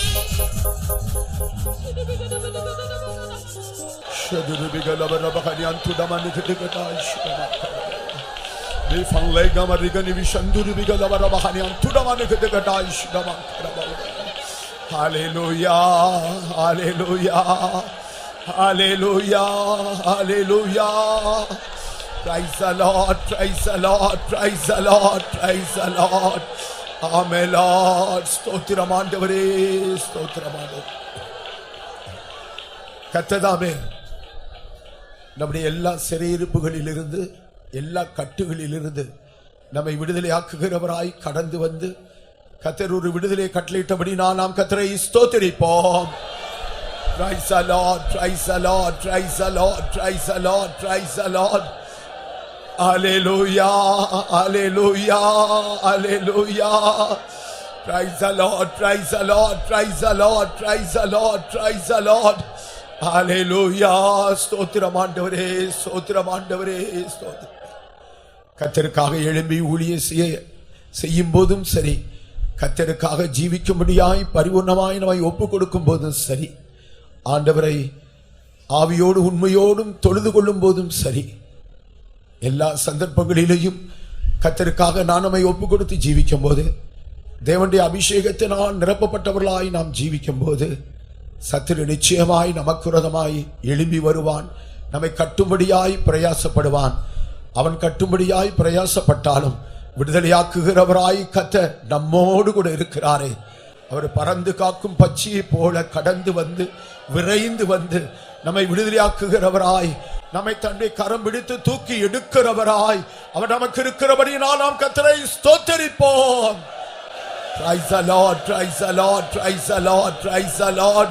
Hallelujah, hallelujah, hallelujah, hallelujah, hallelujah, hallelujah, hallelujah. யாத்திராகம் 3ஆம் அதிகாரம் 7-8 வசனங்கள் எனக்கு மிகவும் பிடித்த வசனங்களில் ஒன்று. அதுவும் நாம் அதிலே வாசிக்கும் போது, கர்த்தர் எகிப்தில் இருக்கிற இந்த ஜனத்தின் உபத்திரவத்தை நான் பார்க்கவே பார்த்து ஆலோட்டிகளின் நிமித்தம் அவர் இடுகிற கூக்குரலை கேட்டேன். அவர்கள் படுகிற வேதனைகளை நான் அறிந்திருக்கிறேன். நமக்குண்டாயிருக்கிற கட்டுகள், நமக்குண்டாயிருக்கிற உபத்திரவங்கள், நமக்குண்டாயிருக்கிற வேதனைகள், துக்கங்கள், பாரங்கள் எல்லாவற்றையும் கர்த்தர் அறிந்திருக்கிறார். நாம் நெருக்கப்படும் போது நம்மோடு கூட சேர்ந்து அவர் கூட நெருக்கப்படுகிறவராய் இருக்கிறார் என்று நாம் வேதத்திலே வாசிக்கிறோமே. உன்னுடைய கண்ணீரை அவர் கண்டார், உன்னுடைய வேதனைகளை அவர் அறிந்திருக்கிறார், உன்னுடைய இருதயத்தின் பெரும் மூச்சுகளை அவர் அறிவார். அவர் அறிகிறது மாத்திரமல்ல, அறிந்திருக்கிறேன் என்று 7ஆம் வசனத்தில் அவள் சொல்லுகிறது மாத்திரமல்ல, 8ஆம் வசனத்தில் நாம் வாசிக்கும் போது அவர்களை உபத்திரப்படுத்துகிற வேதனைப்படுத்துகிற கட்டி வைத்திருக்கிற அந்த எய்த்திரின் கைக்கு விடுதலையாக்கும்படியாய் நான் இறங்கினேன் என்று சொன்னது மாத்திரமல்ல, நம்மை விடுதலையாக்கும்படியாய் கர்த்தர் இறங்குகிறது மாத்திரமல்ல, கர்த்தர் தொடர்ந்து சொல்லுகிறார், பாலும் தேனும் ஓடுகிற நலமும் விசாலமான தேசத்தில் கொண்டு போய் சேர்க்கவும் நான் இறங்கினேன் என்று சொல்லுகிறார். நம்மை விடுதலையாக்குகிறது மாத்திரமல்ல, பாலும் தேனும் ஓடுகிற நலமும் விசாலமான தேசத்திலே கொண்டு போய் சேர்ப்பது அவருடைய சித்தமாக நோக்கமாக இருக்கிறது. கர்த்தர் நம்மை இந்த மாலை வேளையில் ஒன்று கூட இருக்கிற கட்டுகள், பாரங்கள், வேதனைகள், உபத்திரவங்கள் எல்லாவற்றிலும் இருந்து கடந்து போன எல்லா அக்கினிமயமான அந்த பாதைகளில் இருந்து விடுதலையாக்கினது மாத்திரம் அல்ல, பாலும் தேனு ஓடுகிற நலம் விசாலமான தேசத்திலே கொண்டு போய் சேர்க்கும்படியாகவும் அவர் நமக்காக கிரியை செய்யும்படியாய் கடந்து வந்திருக்கிறார். நீ துக்கத்தையும் வேதனையும் கண்ணீரையும் கண்ட நாட்களுக்கு பதிலாக சந்தோஷத்தினாலும் சமாதானத்தினாலும் இளைப்பாறுதலினாலும் அவர் உன்னை நிரப்புவேன் என்று சொல்லுகிறார்.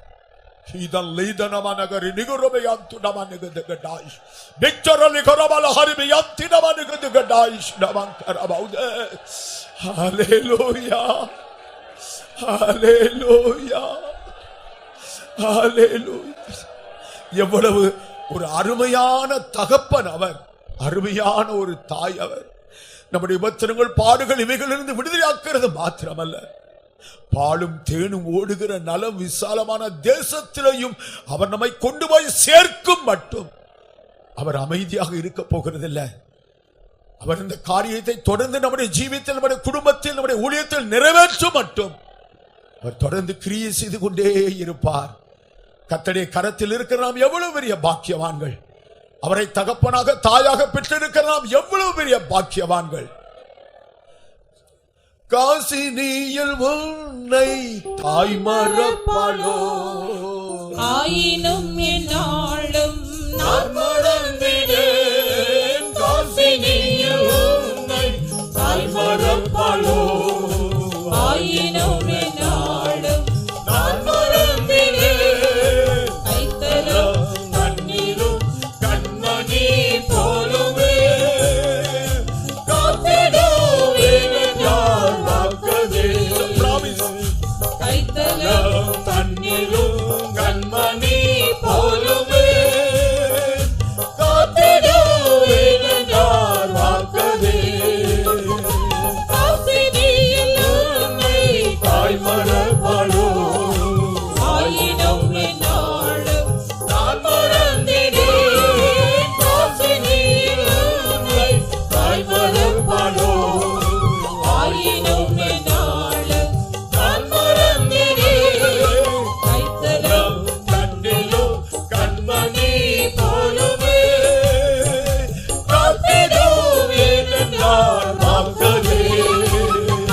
கைத்தலும் கண்ணிலும் கண்மணி போலுமே காத்திடுவேன் நான் வாக்குதே. காசினியில் உன்னை தாய் மறப்பாளோ, ஆயினும் என்னாலும் நான் மறந்திடேன்.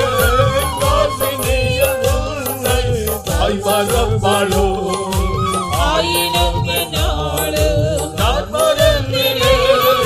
கைத்தலும் கண்ணிலும் கண்மணி போலுமே காத்திடுவேன் நான் வாக்குதே.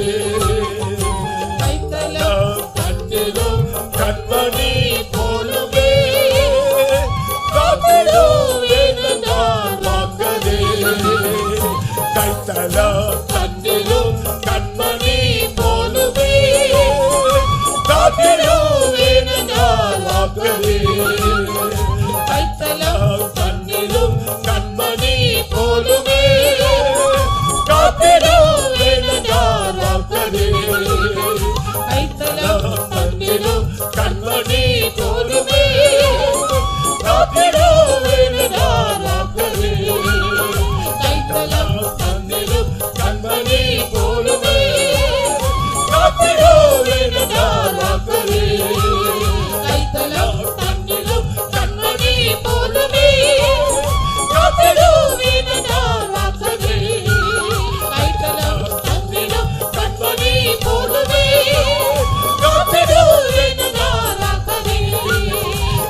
இந்த தெய்வமே, இந்த தகப்பனே, உமக்கு ஸ்தோத்திரம் ஆண்டவரே.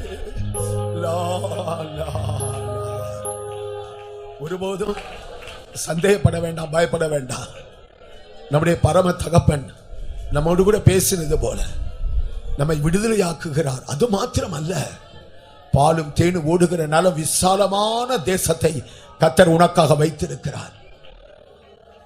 இம்மையிலேயும் மறுமையிலேயும் கர்த்தர் தம்முடைய சமாதானத்தையும் இளைப்பாறுதலையும் கர்த்தர் தந்து அனுதினமும் தாங்கி வழி நடத்துவார். உன்னுடைய விண்ணப்பங்கள், வேண்டுதல்கள் யாவும் கர்த்தருடைய சமூகத்தில் அது வந்து எட்டி இருக்கிறது மாத்திரமல்ல, அதற்கான பதிலையும் கூட கர்த்தர் உனக்காக அனுப்பிவிட்டார். ஹீதன் லீபமரிகனமனகரி நிகுரபி அந்தினமனுகுதகடாஷ் நமங்கரபௌதே ஹத்திரிபிகலபரபஹனி அந்துனமனுகுதகடாஷ் நமங்கரபௌதா. ஆமெலாட், ஆமெலாட். கர்த்ததாமே நம்முடைய கண்ணீரை துடைக்கிறவராய், நம்மை விடுதலை ஆக்குகிறவராய், நம்மை ஆற்றி தேற்றுகிறவராய் கடந்து வந்தபடினால் நாம் கர்த்தரை நன்றியோடு கூட நாம் ஸ்தோத்திரிப்போம். Praise the Lord, praise the Lord, praise the Lord, praise the Lord, praise the Lord, praise the Lord, praise the Lord, praise the Lord, praise the Lord. ஆத்துமாவில் உண்டாயிருந்த வேதனைகள், கஷ்டங்கள், சரீரத்தில் உண்டாயிருந்த வேதனைகள், கஷ்டங்கள் எல்லாவற்றிலும் இருந்து கர்த்தர் ஒரு விடுதலை தந்திருக்கிறபடினால் நாம் கர்த்தரை ஸ்தோத்திரிப்போம். Praise the Lord, praise the Lord, praise the Lord, praise the Lord, praise the Lord, praise the Lord. திரியேக தேவனுக்கு எல்லா துதிகன மகிமையை தந்து நாம் அவரை ஸ்தோத்திரிப்போம். Praise the Lord, praise the Lord, praise the Lord, praise the Lord, praise the Lord, praise the Lord. இரக்கத்தில் ஐஸ்வர்யமுள்ள கர்த்தாவே, தேவரீர் இந்த இரவு வேளைக்காக நாங்களுமே நன்றியோடு ஸ்தோத்திரிக்கிறோம் கர்த்தாவே. இந்த நாகர்கோயில் பட்டணத்தை நேசித்து இப்படிப்பட்டதான அருமையான நற்செய்தி கூட்டங்கள் நடைபெற கர்த்தர் உதவி செய்தபடினால நாங்களுமே நன்றியோடு ஸ்தோத்திரிக்கிறோம் ஆண்டவரே. 2000 ஆண்டுகளுக்கு முன்பாக பட்டணங்கள் தோறும், கிராமங்கள் தோறும், எருசலேமின் வீதியில் சுற்றி நடந்த இயேசு கிறிஸ்து இந்த இரவு வேளையிலே கர்த்தாவே எங்கள் மத்தியிலே இறங்கி வந்து நிர்பந்தமான நிலவரத்தில் இருந்ததான ஜனங்களை நீர் விடுதலையாக்கினபடினால நாங்களுமே நன்றியோடு ஸ்தோத்திரிக்கிறோம் கர்த்தாவே. அந்த சிறைச்சாலையிலே இருந்ததான பேதுரை ஆண்டவரே தேவதூதன் மூலமாக விடுவித்தீர். இஸ்ரவேல் ஜனங்களை விடுதலையாக்கினீர், தானியேலை விடுதலையாக்கினீர், எரேமியா தீர்க்கதரிசி விடுதலையாக்கினீரே கர்த்தாவே. இந்த இரவு வேளையிலே பாவ சிறையிலிருந்தும், வியாதி என்ற சிறையிலிருந்தும், எல்லா விதமான கட்டுகளிலிருந்தும் ஜனங்களை விடுதலையாக்கினபடினால நாங்களுமே நன்றியோடு ஸ்தோத்தரிக்கிறோம் கர்த்தாவே. தேவன் தாமே உம்முடைய மகனை கொண்டு ஆண்டவர் பேசிய வார்த்தைகளுக்காக நாங்களுமே நன்றியோடு ஸ்தோத்தரிக்கிறோம். ஆவியானவர் தொடர்ந்து எங்களோடு பேசும்படியா ஜெபிக்கிறோம் கர்த்தாவே. உடைய பாட்டுகள் எல்லாம் கர்த்தர் ஆசீர்வதித்தபடினால நாங்களுமே நன்றியோடு ஸ்தோத்தரிக்கிறோம். சத்தியத்தையும் அறிவீர்கள், சத்தியம் உங்களை விடுதலையாக்கும் என்று சொன்னீரே கர்த்தாவே. இந்த இரவுகளிலே சத்தியத்தை ஜனங்கள் கேட்டு அவர்களுக்கு கொடுத்த விடுதலைக்காக நாங்களுமே நன்றியோடு ஸ்தோத்தரிக்கிறோம். ஆவியானவர் எங்கே உண்டோ அங்கே விடுதலை உண்டு என்று சொன்னது போல ஆவியானவர் இந்த இரவுகளில் எல்லாரையும் விடுதலையாக்கினபடினால ஸ்தோத்திரம். ஜனங்கள் சமாதானத்தோடு விடுதலையோடு கடந்து செல்லட்டும். காத்துக்கொள்ளும், ஆசீர்வதியும், எல்லாரையும் வரைக்கும் தொய்துபடுத்தும். வல்ல இயேசுவின் நாமத்தில் வேண்டிக் கொள்கிறோம் பிதாவே. Amen. Praise the Lord, praise the Lord, praise the Lord, praise the Lord, praise the Lord. ஸ்தோத்திரம் ஆண்டவரே, ஸ்தோத்திரம், ஸ்தோத்திரம், ஸ்தோத்திரம், ஸ்தோத்திரம். கர்த்தராகிய இயேசு கிறிஸ்துவினுடைய கிருபையும், பிதாவாகிய தேவனுடைய அன்பும், பரிசுத்த ஆவியானவருடைய அந்யோன்ய ஐக்கியமும் காவலும் நம் அனைவரோடும் கூட எல்லா பரிசுத்தவான்களோடு கூட கர்த்தராகிய இயேசு கிறிஸ்துவின் வருகை மட்டும் கூட இருப்பதாக. அல்லேலூயா, அல்லேலூயா, அல்லேலூயா.